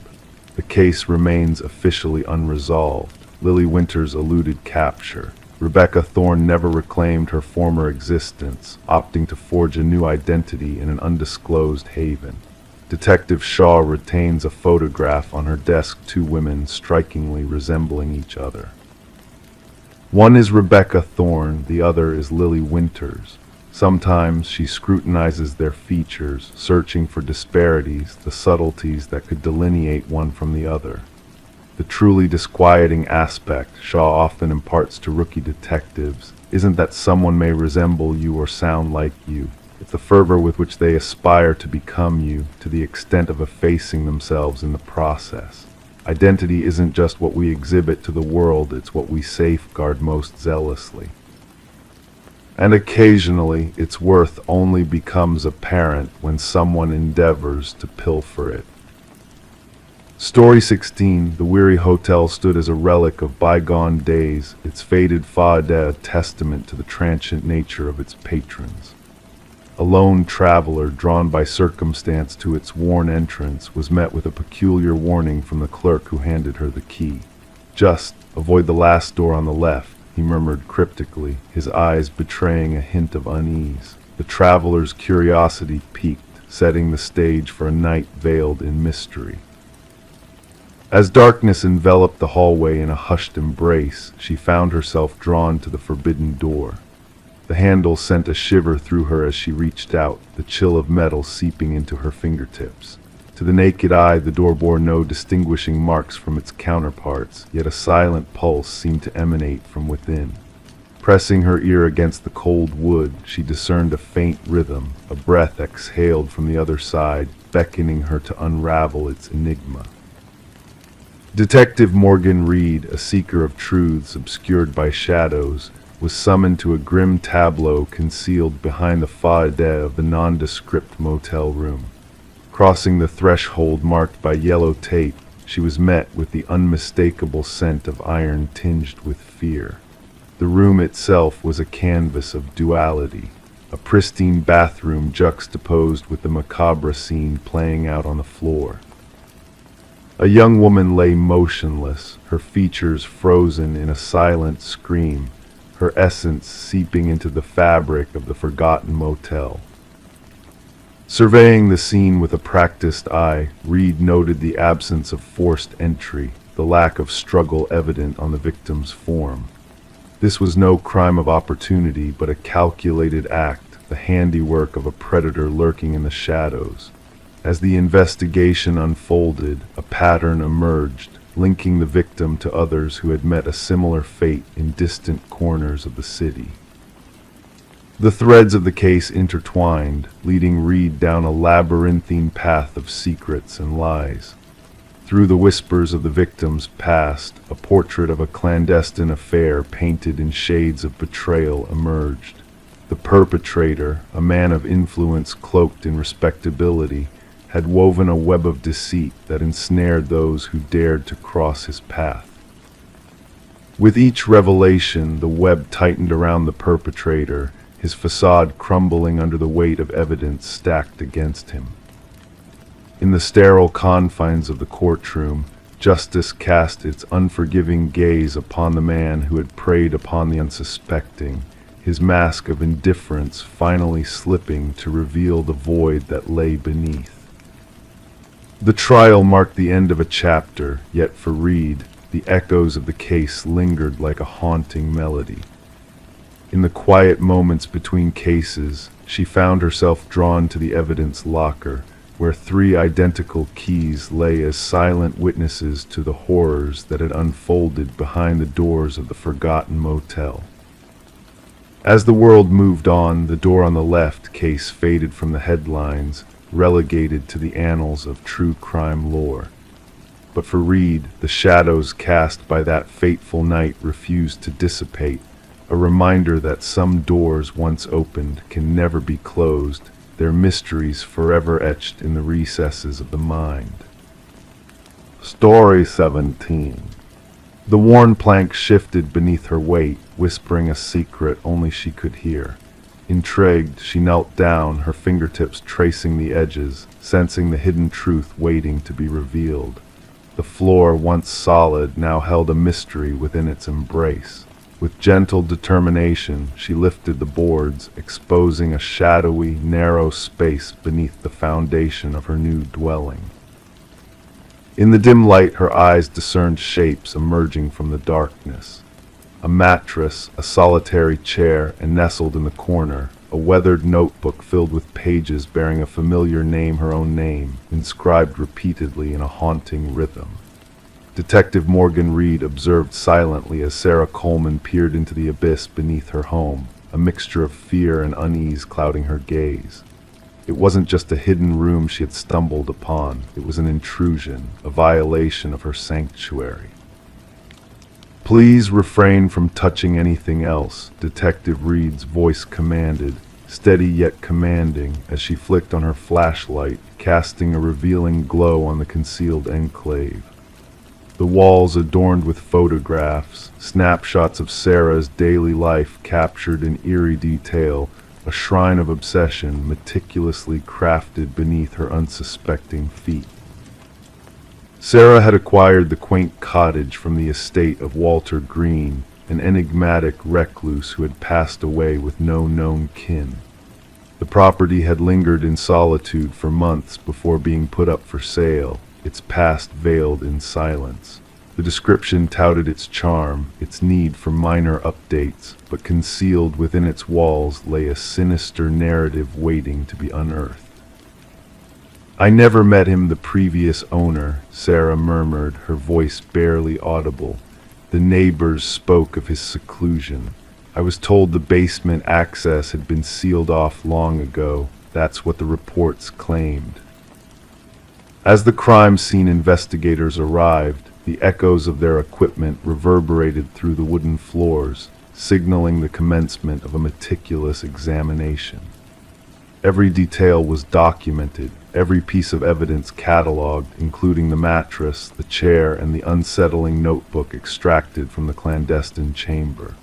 Forensic experts delved into the labyrinth of fingerprints left behind, all tracing back to Walter Green, painting a portrait of obsession that spanned years. What unsettled the investigators most was the timeline that unfolded before them. Through utility records and dated photographs, it became apparent that Walter had been shadowing Sarah for a span of at least 3 years, weaving himself into the fabric of her existence without her knowledge. He had lingered in the periphery, a ghostly presence hovering just beyond her awareness. "The depth of fixation often evolves," the department psychologist remarked during a debriefing. "From fantasy to reality, from admiration to possession. The hidden chamber suggests a transition towards a more direct approach." Detective Reed's inquiry took a chilling turn when she interviewed a former colleague of Walter's, a jittery man who fidgeted nervously throughout their conversation. He spoke of her at times, the man confessed, claimed she reminded him of someone else. "I brushed it off as the ramblings of an old man. I never fathomed," his words trailed off, his gaze fixed on his trembling hands. "Did he ever mention any intentions involving her?" Reed probed further. "Not explicitly, but he had this phrase he'd repeat. 'She belongs with me,' he'd say. I assumed it was mere talk." Securing a warrant to explore Walter's workplace locker, Reed uncovered a key that unlocked a path to a storage unit registered under his name. With a creaking protest, the metal door revealed a meticulously arranged replica of Sarah's former abode, her bed, her desk, her cherished belongings meticulously copied within the confines of the unit. A mannequin, adorned with a wig mirroring Sarah's own, sat in eerie stillness, a haunting reflection of what could have been. Amongst the replicated furnishings, a calendar bore witness to Walter's delusion, marking a date just a week after his sudden demise with the word "together" scrawled in crimson ink. A macabre testament to a twisted fantasy that had remained unfulfilled. Digging into Walter's past revealed a troubled history marked by institutionalization due to an infatuation with a teacher, a diagnosis of erotomania, a fixation on an unrequited love that had haunted him for years. Released into the world, he had lived a quiet existence until Sarah had unwittingly ignited the embers of his obsession. Spread across the table at the precinct, the crime scene photos painted a portrait of an unfulfilled desire, a longing that transcended rationality. In his mind, they shared a destined bond, Reed explained somberly, a bond that only he believed in. Could there have been an encounter, a chance meeting that ignited this fixation? A fellow detective pondered. Reed shook her head, her expression grave. No tangible evidence. Sometimes these obsessions require little provocation. A fleeting glance, a passing gesture enough to kindle a dormant flame. Haunted by the shadows of the past, Sarah made the decision to part ways with the house, its walls tainted by the specter of Walter's fixation. During one final walkthrough with her real estate agent, she stood in the empty space, a shiver running down her spine. "I can't shake the thought of what might have unfolded if circumstances had been different," she confessed softly. "How long would I have dwelled here, oblivious to the eyes that watched, the secrets that lay beneath my feet?" With Walter's passing, the case was officially closed, labeled as stalking with intent, a grim reminder of the dangers that linger in the unseen corners of the world. Sarah, now distanced from the haunting memories, reshaped her life, altering her routines, safeguarding her privacy with newfound vigilance. Detective Reed, a silent guardian in the shadows, monitored her from afar, a silent sentinel of the past that threatened to resurface. The cottage found new owners, a young couple unaware of its dark legacy. The hidden chamber was sealed, its secrets buried beneath layers of newfound tranquility. Life carried on, the echoes of the past fading into whispers, but for those privy to the truth, the room beneath the floor remained a somber testament to the fragility of safety, the monsters that lurk in the shadows, and the victims who narrowly evade their grasp. Story 18, the mysterious man who vanished into thin air, had made the local coffee shop his sanctuary, a place where he lingered in solitude, unnoticed by most except for the familiar faces of the baristas. His presence was like a whisper in the air, fleeting and enigmatic. No one knew his name, yet he was a constant presence in the daily rhythm of the shop. Then one day, he simply didn't show up. Detective Sarah Mercer found herself drawn into the enigma surrounding the man known only as John Doe. His disappearance was as perplexing as it was unsettling. The security footage revealed his ordinary entrance, his usual order of black coffee, and his silent contemplation at the corner table. But then he vanished without a trace, leaving behind only an empty wallet and a void where his identity should have been. As Mercer delved deeper into the case, she discovered a web of mysteries woven around John Doe. His belongings revealed no clues, only more questions. The driver's license with blank spaces, the untraceable credit cards, the cryptic notebook filled with coded messages all seemed to lead to dead ends. The coffee shop itself became a focal point of the investigation, a nexus where realities intersected. The antique mirror hanging between the entrance and the restroom hallway hinted at secrets long forgotten. And as Mercer traced the man's footsteps, she realized that the building housed a dark history linked to experimental projects and quantum theories. The more she uncovered, the more the boundaries of reality blurred.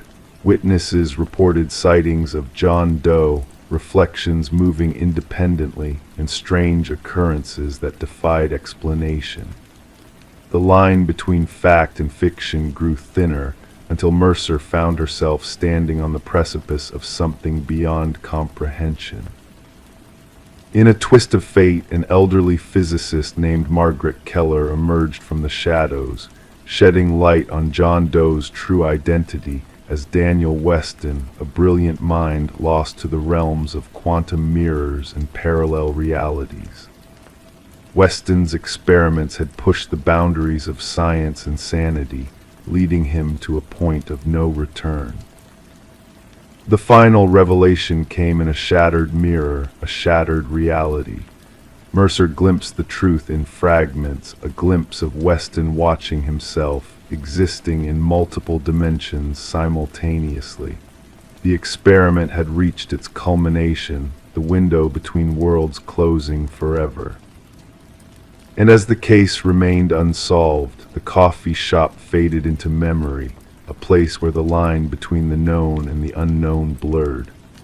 Mercer, haunted by the echoes of a man who defied existence, found solace in her own reflections, writing feverishly in a notebook that mirrored Weston's own.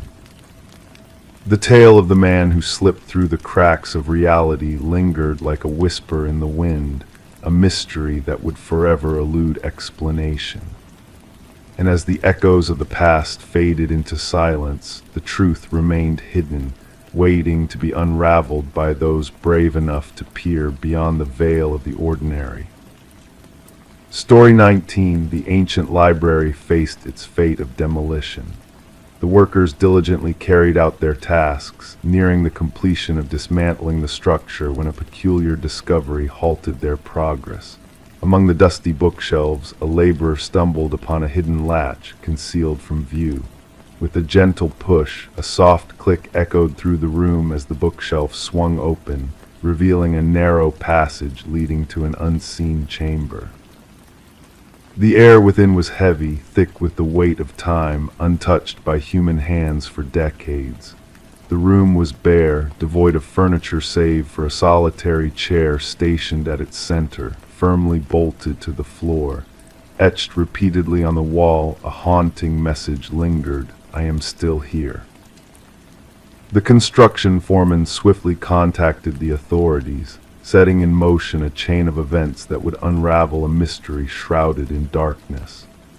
Detective Morgan Walsh, a seasoned investigator with 2 decades of experience, arrived at the scene to find a setting unlike any he had encountered before.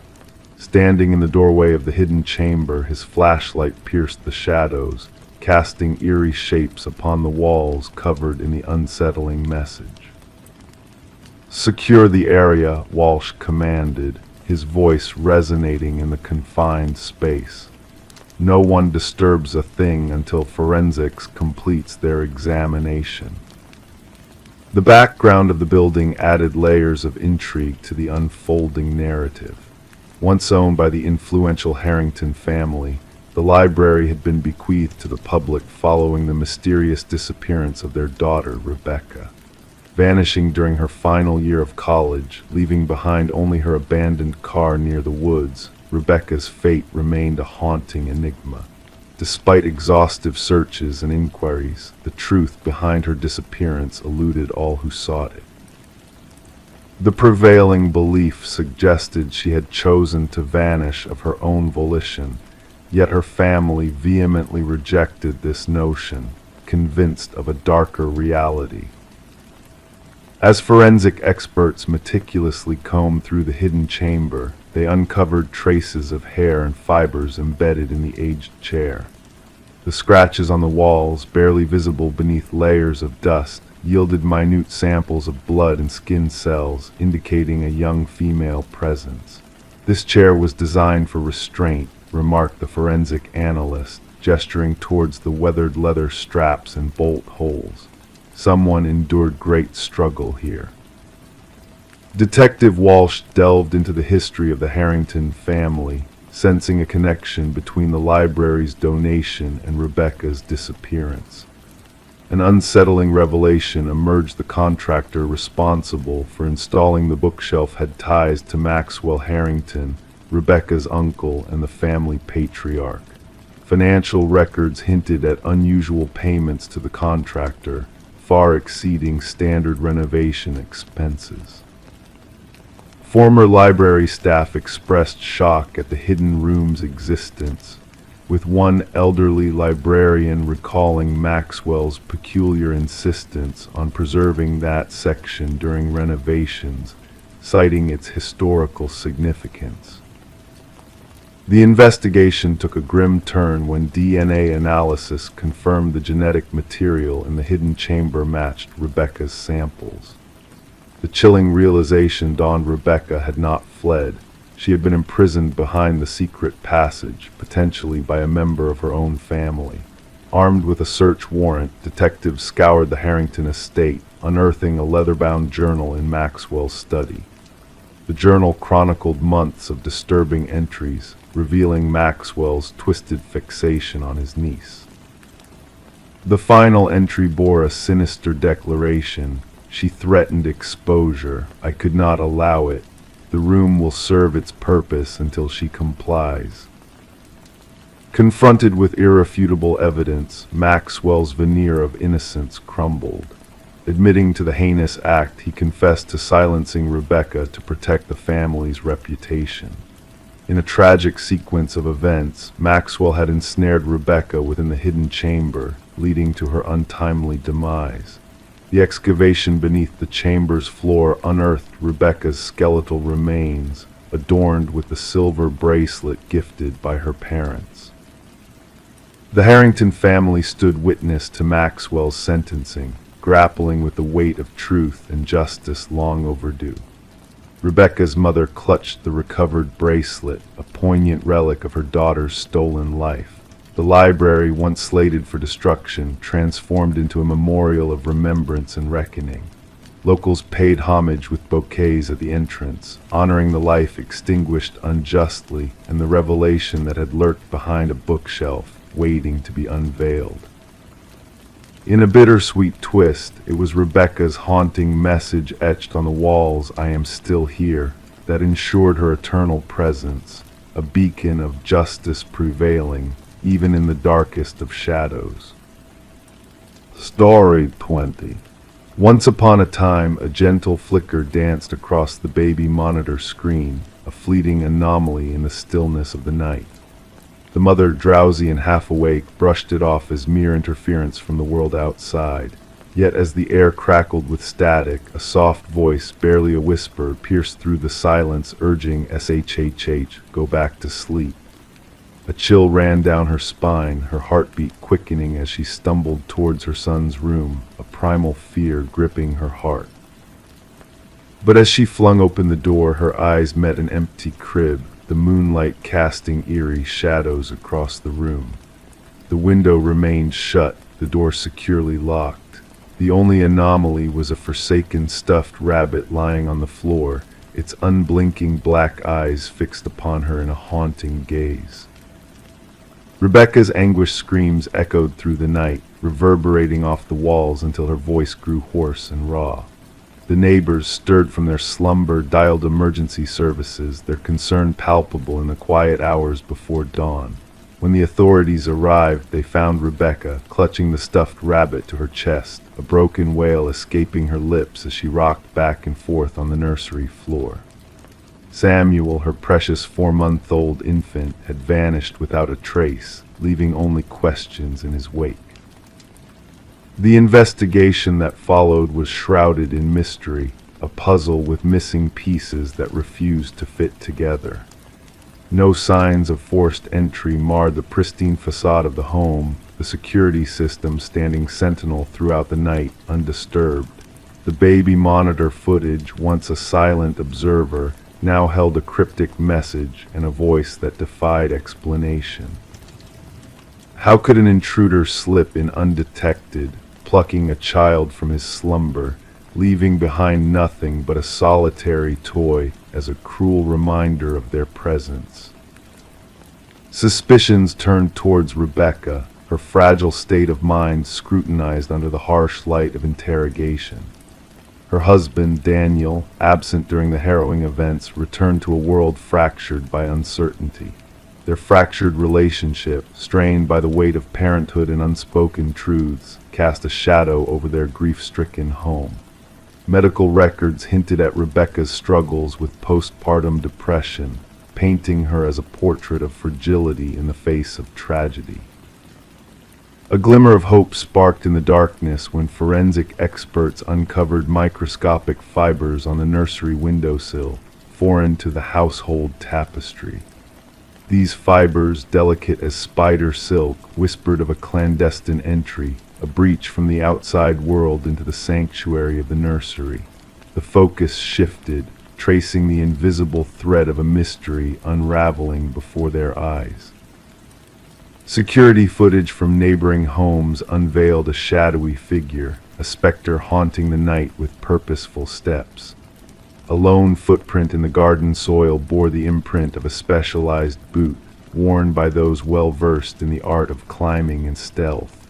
Rebecca, once the target of suspicion, now stood in the shadows as new truths came to light. Daniel, with his hands stained by secrets, returned to a house divided, his presence a specter of guilt looming over the fractured family. His newfound hobby of rock climbing, a guise for hidden desires, raised eyebrows among the investigators. Financial records whispered of a darker motive, a web of lies spun with meticulous care. A second family, hidden in plain sight, painted a portrait of a man consumed by greed and betrayal. As the pieces of the puzzle fell into place, the baby monitor emerged as a silent witness to the truth. Hacked and manipulated, its digital eyes bore witness to a conspiracy woven with deceit. The voice that had whispered through the darkness was but a pawn in a game of shadows and whispers. In a dimly lit basement, the truth lay waiting to be uncovered. Samuel, alive and unharmed, cradled in the arms of a woman named Elaine, her eyes vacant and haunted by the ghosts of the past. The tangled web of relationships unraveled, revealing a tale of loss, obsession, and misplaced love. Daniel and Elaine, bound by a shared darkness, faced the harsh light of justice as the courtroom held its breath. The enhanced audio from the baby monitor echoed through the chamber, a haunting melody of betrayal and deceit. The jury's verdict, swift and decisive, sealed their fate in a symphony of justice. Rebecca, her heart heavy with the weight of the past, carried on, a survivor in a world marred by shadows. Samuel, innocent and unknowing, would grow up shielded from the echoes of that fateful night, his laughter a beacon of hope in a world tainted by darkness. The stuffed rabbit, a silent witness to the truth, remained locked away in a box, its glassy eyes a reminder of the horrors that lurked in the night. Rebecca, haunted by the memories that lingered, found solace in the quiet moments, the darkness a canvas for her healing heart. The baby monitor, a sentinel of truth in a world of shadows, whispered its silent vigil, a guardian of innocence in a world tainted by betrayal. And as the night fell, a sense of peace washed over the world, a lullaby of justice and redemption weaving its way through the darkness, soothing troubled souls to rest. Story 21, The Enigmatic Dollhouse. She always avoided the attic, finding it unsettling, but when a storm caused a leak in the roof, she had no choice but to venture up there. The attic was a forgotten realm, cloaked in dust and cobwebs. Amid the shadows in the farthest corner sat an old dollhouse. It was a curious sight, eerily detailed, with tiny furniture meticulously arranged. However, as she peered inside, a sense of unease gripped her. The figures within were not dolls, but intricately hand-carved replicas of her own family. Each tiny figure mirrored her family members' exact positions as they sat downstairs, except for one glaring difference. The figure meant to represent her was not seated, but stood by the attic door. Rebecca Morgan hesitantly ran her finger across the dollhouse roof, tracing the spot where the small wooden figure stood. A chill coursed through her body, unrelated to the cold draft whispering through the attic. The dollhouse's presence was inexplicable. This wasn't her childhood home, but a rental property her family had recently moved into. The unsettling discovery prompted Rebecca to contact law enforcement in a state of distress. Officers arrived at the suburban residence to find the family gathered in the living room, reluctant to return upstairs. Detective Sarah Harmon, the lead investigator, initially dismissed their concerns as a prank or a product of their adjustment to a new home. However, Detective Harmon's skepticism wavered upon observing the intricate details of the dollhouse. Each miniature figurine captured unique traits of the family members: the father's receding hairline, the son's hoodie, even the mother's small birthmark. The situation took a darker turn when forensic teams uncovered fingerprints on the dollhouse that did not match any family member. Further examination revealed microscopic cameras embedded in the figure's eyes, connected to a hidden recording system beneath the dollhouse. The investigation unveiled a disturbing revelation. The miniature figures' positions did not merely reflect the family's current activities, but mirrored their past movements, indicating someone had been observing them closely over an extended period. Detective Harmon remarked, "We were dealing with far more than mere stalking. The level of obsession displayed by the perpetrator was unprecedented." A breakthrough came with the discovery of a concealed basement entrance behind a pantry wall.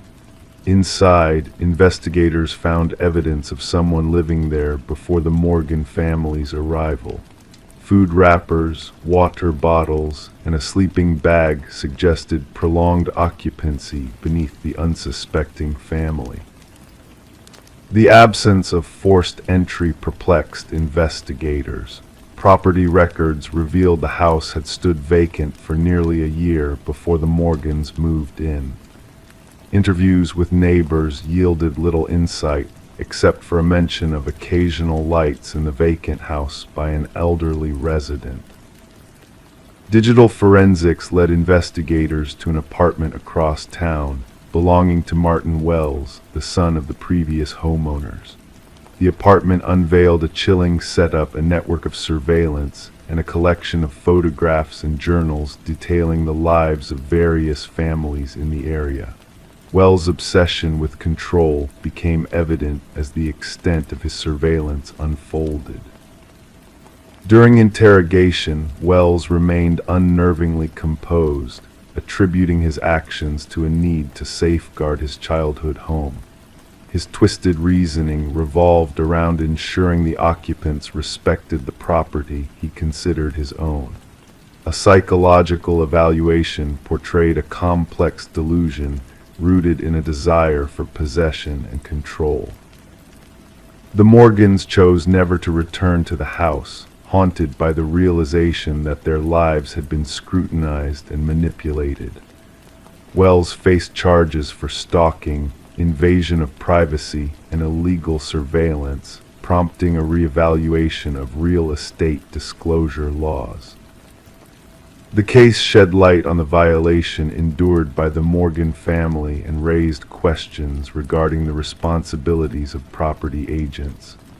Wells' meticulous surveillance operation, spanning multiple properties, stunned criminologists. The Morgans sought solace in a new home, yet the lingering fear of being watched persisted. Rebecca, in her victim impact statement, shared her ongoing unease and the persistent feeling of being monitored. She removed all remnants of dollhouses and miniatures from their new residence, haunted by the possibility of undiscovered surveillance. The enigma of the dollhouse and its sinister creator left a lasting mark on the family, reminding them that some mysteries are best left undisturbed. Story 22. The new homeowners believed the crackling intercom was just an odd quirk of their old Victorian manor. It whispered secrets of the past, long forgotten but never truly silenced. Late one night, curiosity got the best of the husband. He pressed the button, and a haunting whisper crept through the speaker, asking, "Why did you come back?" His hands trembled as his wife, taken aback, softly denied ever speaking those words. Daniel and Meredith Parker had fallen in love with the charm of the manor, nestled among ancient oak trees. The weathered exterior held stories untold, while the modern interior whispered of a bygone era.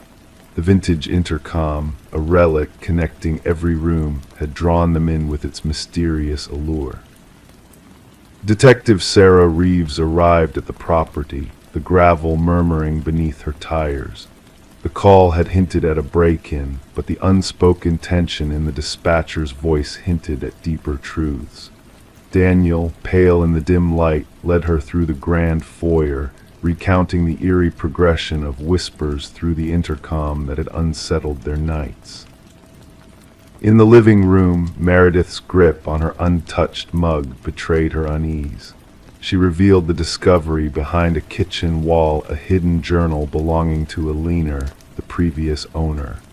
The journal spoke of fear and suspicion towards her husband Vincent, ending abruptly 30 years prior. The investigation unveiled the dark tale of Vincent and Alina Blackwood. Vincent, now living in a care facility, confessed to silencing Alina's voice forever. He had spun a web of deceit, convincing the world she had left him. But Alina's voice refused to be silenced, echoing through the intercom from beyond the grave. Vincent's chilling confession laid bare the truth of Alina's fate, buried beneath the garden shed for decades. The wedding band inscribed with her name revealed a love twisted by betrayal and violence. Vincent's meticulously crafted facade crumbled as justice finally caught up with him. Daniel and Meredith, unable to bear the weight of the house's history, bid farewell after a somber memorial for Alina. The garden, now a place of peace, held the echoes of her lost voice. The intercom, a relic of the past, was removed by the new owners, who heard whispers amidst the static during its dismantling. Detective Reeves, closing the case file on the Blackwood tragedy, pondered the house's silent witness to the past. Known as the house that answered back, it stood as a reminder that some secrets refused to stay buried. As she drove by the property, she listened for whispers on the wind, a ghostly echo of a voice seeking justice in the stillness of the night. Story 23. The ancient container lay hidden beneath layers of clutter in the attic, a forgotten time capsule left behind by the previous occupants of the house. Among its contents were faded snapshots capturing moments of celebration and togetherness, harmless scenes of joy, until she reached the final picture. In that snapshot, taken within her own living room, sat a family she did not recognize. The familiarity of the setting was eerie, the same furniture, the same decor. But the family in the photograph was a puzzle, their smiles masking the presence of a figure lurking in the shadows behind them. A figure watching, unseen yet undeniably present. Rebecca felt a shiver run down her spine as she examined the photograph. Her hands quivered slightly, causing the edges of the picture to tremble. The family in the image, a woman with golden locks, a man with thick-rimmed glasses, and two children beamed at the camera, oblivious to the ominous silhouette lingering nearby, frozen in a moment of bliss, unaware of the lurking danger that loomed near. Descending the creaking wooden stairs, Rebecca carried the photo with her, feeling the weight of the house press in on her.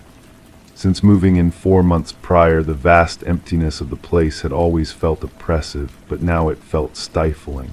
Placing the photograph on the kitchen counter, she gazed at it under the harsh glow of the fluorescent light. The parallels were uncanny, the architecture, the decor, unmistakably her home, yet inhabited by strangers. A weathered detective, clad in a leather jacket weathered by years of investigations, arrived on the scene. Detective Morgan's keen eyes scanned the photograph with precision, his gloved finger tracing the edges. "What do you know about the previous owners, the Nelsons?" he inquired, his voice a low rumble. "Not much," Rebecca confessed. "They had already moved out when I bought the house." Morgan nodded, his expression inscrutable. "May I take this for further investigation? Our team might be able to identify the family in the photo." The inquiry began quietly, unraveling the history of the house's past inhabitants. The Nelsons had acquired the property from the Crawfords, who had mysteriously vanished after a year of residence. Before them, the Mornos had occupied the house for nearly a decade. Detective Morgan meticulously combed through records, interviewed former neighbors, and pieced together a timeline of occupants. A breakthrough came unexpectedly. A retired mail carrier identified the family in the photograph as the Sutherlands. They lived there briefly before vanishing without a trace, he revealed. Mail piled up unnoticed until their sudden disappearance raised suspicions. The Sutherlands had evaporated into thin air, leaving behind no breadcrumbs of their departure. Forensic analysis dated the photograph to 15 years prior, pinpointing anomalies that hinted at a staged setting. The camera had been triggered by a timer, capturing the family in a moment of bliss, oblivious to the sinister presence in their midst. But who was the shadowy figure in the hallway, watching with intent focus? Enhanced imaging unveiled more details about the mysterious observer, a tall male figure shrouded in darkness, his face obscured but his presence palpable. He seemed to belong there, a silent sentinel watching over the house. Detective Morgan uncovered a chilling pattern of families disappearing after precisely 1 year of residency, a haunting cycle that repeated itself over decades. Delving into historical records, the detective unearthed the origins of the house, a creation of a renowned architect, overshadowed by the mysterious disappearance of the project manager near completion. Samuel Whitfield, the man who took over and completed the construction, bore a striking resemblance to the figure in the photograph. However, records indicated that Whitfield had perished in a tragic accident shortly after the house was finished. His body never recovered. The investigation turned towards the basement, where ground-penetrating radar revealed anomalies beneath the concrete floor. As the jackhammers broke through, a putrid odor filled the air. Beneath layers of soil and concrete, the missing families were discovered, perfectly preserved in their final moments. Among their belongings was a camera, identical to the one that had captured the haunting photograph in the attic. The house was cordoned off as a crime scene, sealing off its chilling secrets. Rebecca would never return, her sanctuary tainted by the shadows of the past. As investigators combed through the evidence, they stumbled upon a hidden crawl space in the attic, concealing a makeshift living quarters with a journal documenting the families that had resided in the house. The final entry, dated just days prior, sent chills down their spines. "The new occupant is different. She discovered my photograph too soon. I must expedite my plans." Under police protection, Rebecca sought refuge in a hotel, but even there, the specter of the house haunted her. In the dead of night, a phone call shattered the silence, the only sound a raspy breath on the line, followed by the mechanical click of a Polaroid camera. The investigation lingered. The house stood silent and foreboding, its mysteries shrouded in darkness and unanswered questions. Samuel Whitfield's fate remained a mystery, his presence a specter that loomed over the house. Some believed he perished long ago, while others speculated he vanished, moving on to repeat his dark cycle in a new abode. And somewhere in the shadows, new photographs developed, capturing unsuspecting families in their most vulnerable moments. The only certainty was that those who delved into the enigma of the man in the photograph found themselves under his watchful gaze, a silent witness to his unfathomable deeds. Story 24, the village kept silent about the dwelling on the outskirts of the woods. It stood solitary, its windows darkened, its veranda drooping with the weight of time.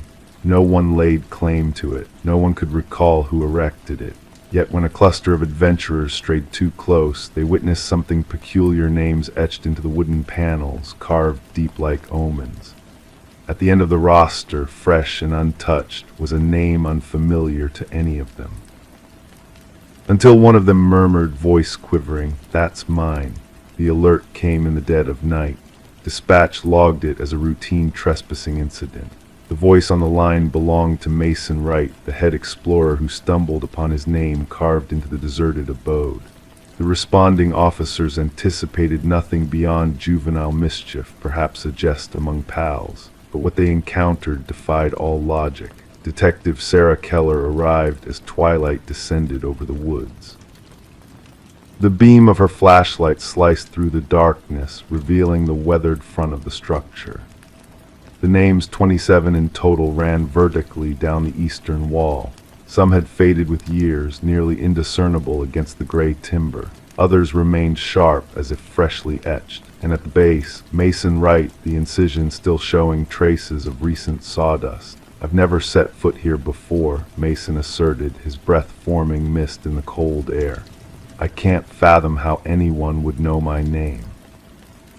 The inquiry commenced with background checks on each listed name. The findings sent shivers down the spines of the detective team. Each name belonged to an individual reported missing over the past 40 years. Some cases had gone cold, others remained active, but all shared a chilling similarity: the individuals had vanished while hiking solo. Forensic experts photographed each engraving, documenting the varying depths, techniques, and weathering patterns. The oldest name, Rebecca Hansen, aligned with a missing person case from 37 years earlier. The case files recounted a young woman who ventured into those woods and never returned. Search parties unearthed naught but a lone hiking boot by a stream. Detective Keller extensively interviewed Mason. His account remained unwavering. He had no ties to the area beyond this hiking excursion with 4 college friends. They had selected the trail randomly, based on an online suggestion. Nothing in his background linked him to any of the other names on the wall. The focus of the investigation shifted to Mason's companions. Emily Chen, the group's photographer, provided photographs taken during their hike. Upon scrutiny, analysts noticed something unsettling: a blurred figure lurking in the backdrop of 3 separate photos. The silhouette resembled a tall, slender man, always partly obscured by trees. "We encountered no one else on the trail," Emily insisted. "We would have remembered." Detective Keller ordered a search of the interior of the house. The edifice appeared forsaken. Dust blanketed every surface. Furniture lay shattered and strewn. Yet in the basement, officers stumbled upon a disturbing sight. Personal effects belonging to the missing hikers lay arranged neatly on wooden shelves. Watches, backpacks, cameras, wallets, each item labeled with a corresponding name from the wall outside. The forensic team worked meticulously, cataloging every article. Beneath ultraviolet light, bloodstains emerged on the concrete floor, stains scrubbed in vain over the years. Ground-penetrating radar revealed no bodies buried beneath the house, yet cadaver dogs repeatedly signaled near the rear of the property where the woods thickened. As the investigation escalated, Detective Keller noted peculiar behavior from Mason Wright. He began reporting strange incidents: whispers outside his flat, footprints in fresh snow leading to his door but not away, figures observing from the street. The department assigned an officer to guard him, but Mason grew increasingly paranoid. The breakthrough arrived when researchers unearthed land records buried in county archives. The house had been owned by a reclusive hunter named Victor Blackwood. Neighbors seldom glimpsed him, recounting brief encounters with an unsettlingly tall, gaunt man who shunned conversation. Blackwood vanished without a trace 15 years ago, his disappearance left uninvestigated. Detective Keller secured a warrant to delve deeper into the surrounding forest. The search party stumbled upon a network of rudimentary hunting blinds, strategically positioned along popular hiking trails. Inside one, they found a journal detailing meticulous observations, descriptions of hikers, their paths, gear, and routines. The handwriting matched samples from Victor Blackwood's scant existing documents. The journal entries grew increasingly disturbing over time. Early pages delineated hunting methods for animals. Later entries portrayed humans as prey, their behaviors, weaknesses, and methods for their acquisition. The final pages contained elaborate accounts of stalking each victim on the wall, including intricate descriptions of how he selected his prey. The manhunt for Blackwood mobilized across multiple jurisdictions. Helicopters equipped with thermal imaging scoured the woods. Tactical teams combed every crevice and cavern, yet the suspect remained elusive. Mason Wright ceased answering his phone. Officers dispatched to his apartment found the door ajar, the rooms vacant. On his bedroom wall, freshly carved, was a single inscription: "The hunter becomes the hunted." The search for Mason persisted for weeks to no avail. Then, during a secondary sweep of Blackwood's house, forensic technicians made a horrifying discovery. Concealed behind a false wall in the basement, they unearthed a small workshop housing woodworking tools, jars of wood preservatives, and a newly carved piece of timber bearing a fresh name not yet affixed to the exterior wall. Detective Keller recognized the name instantly. It belonged to the head forensic technician who had processed the house during the initial investigation. The technician had called in sick that morning and was unreachable by phone. Authorities established a continuous surveillance perimeter around the house. Camera systems recorded every approach. Motion sensors monitored for intrusions. The trap was set. 3 nights later, sensors triggered an alert. Security footage captured a figure emerging from the forest, impossibly tall and slender, moving with unnatural elegance. The figure advanced towards the house directly, seemingly unfazed by the surveillance. As tactical teams closed in, the cameras briefly lost connection. When the system reconnected, the figure had vanished. The house remains under constant surveillance to this day. Mason Wright and the forensic technician were never located. The investigation persists, with fresh resources allocated as similar disappearances are reported in other wooded regions. The names on the wall have become a legend among law enforcement officers. Some refuse to utter them aloud, others steer clear of the case entirely, and local hikers now steer clear of the house, fearful that mentioning it might somehow add their names to that dreadful list, the names unspoken. Story 25. In the quiet of a suburban neighborhood, a mysterious key arrived in the mail, wrapped in a plain envelope, its origins shrouded in secrecy. The homeowner, Sarah Miller, felt a strange familiarity with the worn brass key, despite not recognizing it. As she tried it in every lock she owned, not a single one turned, signaling that it belonged to something unknown. However, when she placed it on her coffee table, the old grandfather clock in the hallway let out a single, hollow chime, a sound that had not been heard in years due to the clock's broken state. Puzzled by this strange occurrence, Sarah reported it to the authorities, setting off a chain of events that would unravel a chilling mystery hidden within the seemingly ordinary neighborhood. The responding officer initially dismissed Sarah's concerns, attributing the key's arrival to a possible mistake, but Sarah's intuition whispered of something darker lurking beneath the surface. Reluctantly, the officer took the key as evidence, unaware of the sinister path it would lead them down. Detective Robert Harmon, a seasoned investigator with a keen sense for cases with deeper layers, received the file. The brass key sat on his desk, unassuming yet radiating an unsettling aura that pricked at his instincts.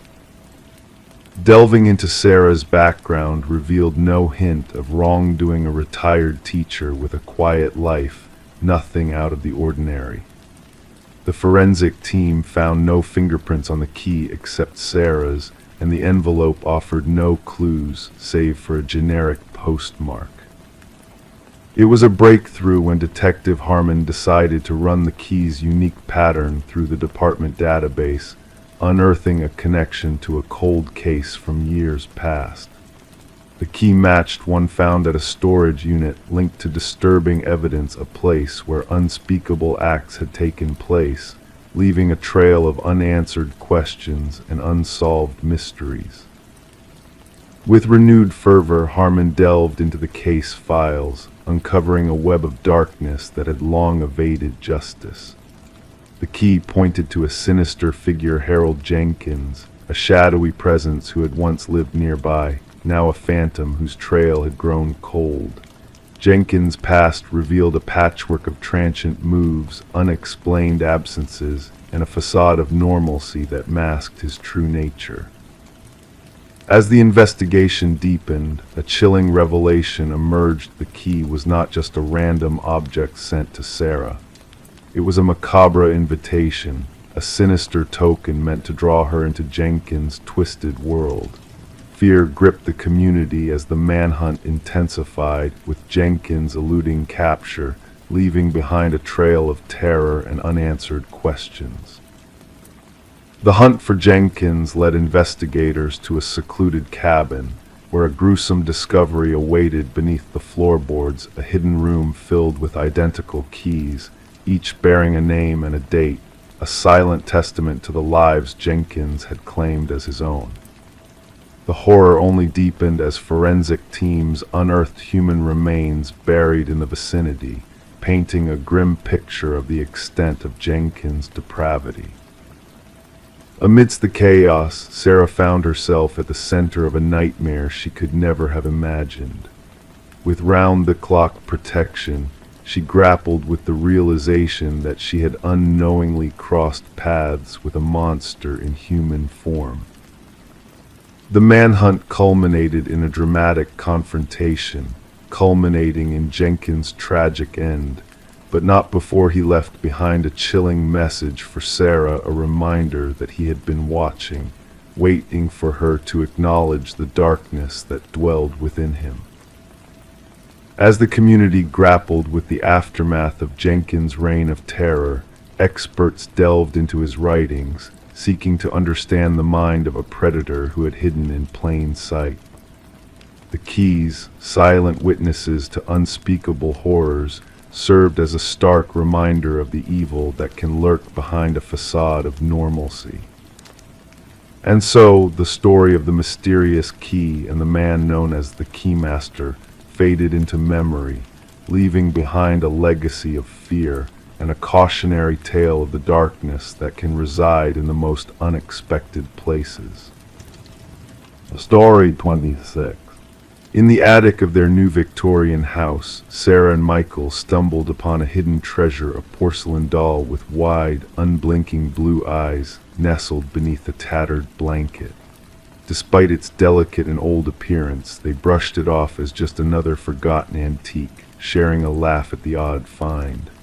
Little did they know that doll would soon weave itself into their lives in ways unimaginable. As night fell and they retired to bed, an unsettling feeling crept over them. The air grew heavy, the silence thick, setting an eerie atmosphere within the house. And when morning broke, the doll was no longer perched in the attic where they had found it. Instead, it now sat ominously at the foot of their bed, its unchanging gaze fixed upon them. Sarah and Michael, drawn to the historical allure of their new home despite whispers of its troubled past, found themselves unwittingly entangled in a web of mystery and dread. Detective Rachel Winters, a seasoned investigator, was called to the scene on a crisp autumn morning where a chilling discovery awaited her.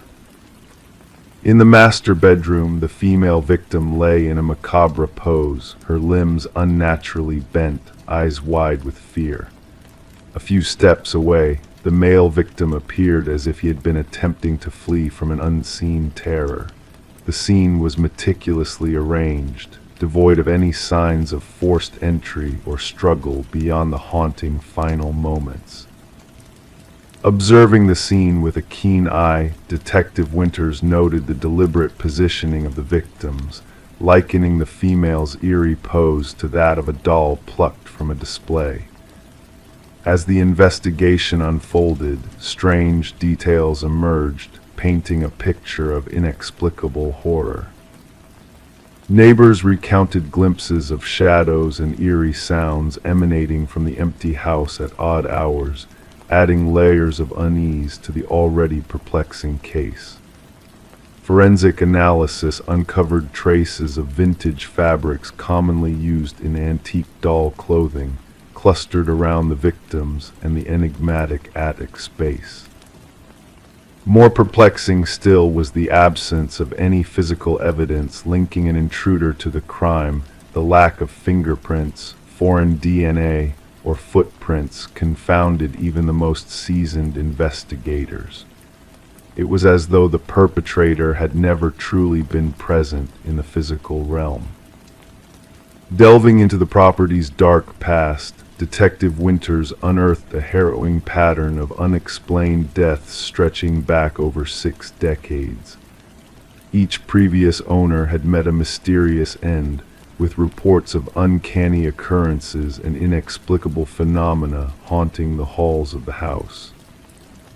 One particular clue led the investigation down a chilling path, a newspaper clipping detailing the tragic demise of a dollmaker's daughter within the very walls of the house.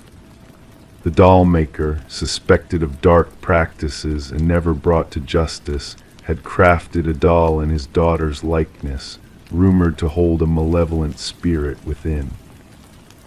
As the detective pieced together the eerie puzzle, a connection emerged among the victims. They had all made alterations to the attic, unknowingly disturbing a sinister force lying dormant within the confines of the house. Old photographs hidden within the attic revealed the sinister truth: a doll, identical to the one discovered by Sarah and Michael, seemingly moving of its own volition in the images. Infrared scans unveiled a chilling trail of invisible handprints leading from the attic to the master bedroom, accompanied by an enigmatic residue of porcelain dust and unidentifiable organic matter. The revelation of the dollmaker's dark rituals and the binding of spirits to objects shed light on the malevolent presence that loomed over the house. Despite her best efforts, Detective Winters hit a dead end as conventional explanations crumbled in the face of the inexplicable. With no suspects in sight and the case growing colder by the day, the truth remained elusive, shrouded in a veil of mystery and dread. The detective's final encounter with the doll marked a turning point in the investigation. As the doll vanished from police custody without a trace, leaving behind a disoriented but unharmed detective and a void of memories, the house's dark legacy continued to cast a shadow over all who crossed its threshold.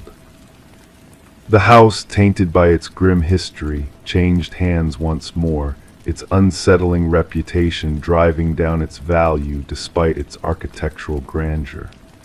The new owners, wary of the ominous whispers surrounding the attic, chose to leave it undisturbed, unaware of the unseen forces that lurked within. And so the doll's legacy lived on in whispered tales and fleeting shadows, a reminder of the dark secrets that lay hidden within the walls of the house. Detective Winters, haunted by the unsolved case, retired early, taking with her a chilling photograph of the dollmaker and his creations, sealing it away as a silent testament to the horrors she had witnessed.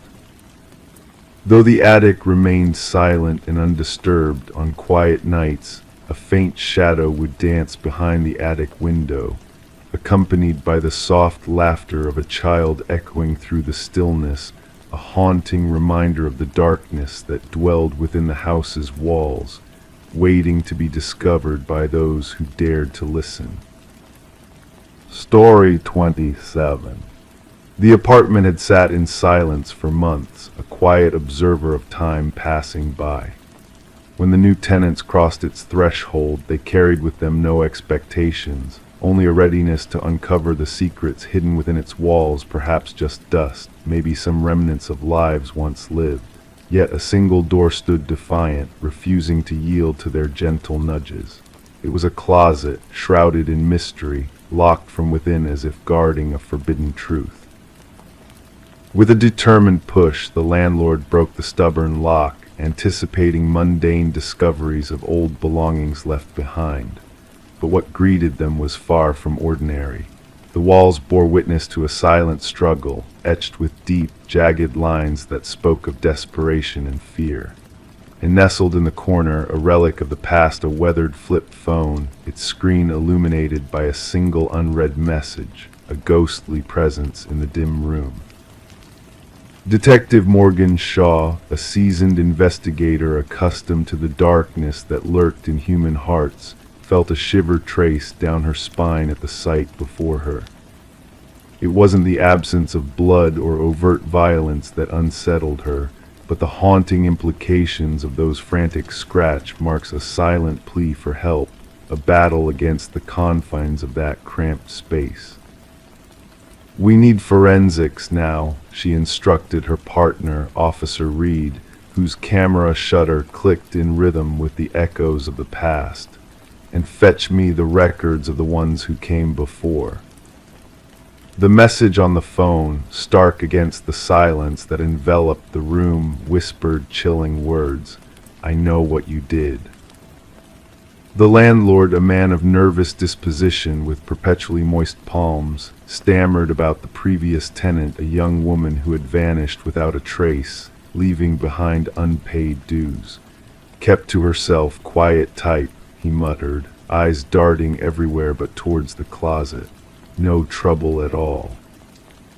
As forensic analysis unveiled a tale woven in blood and secrets, the pieces of the puzzle began to fall into place.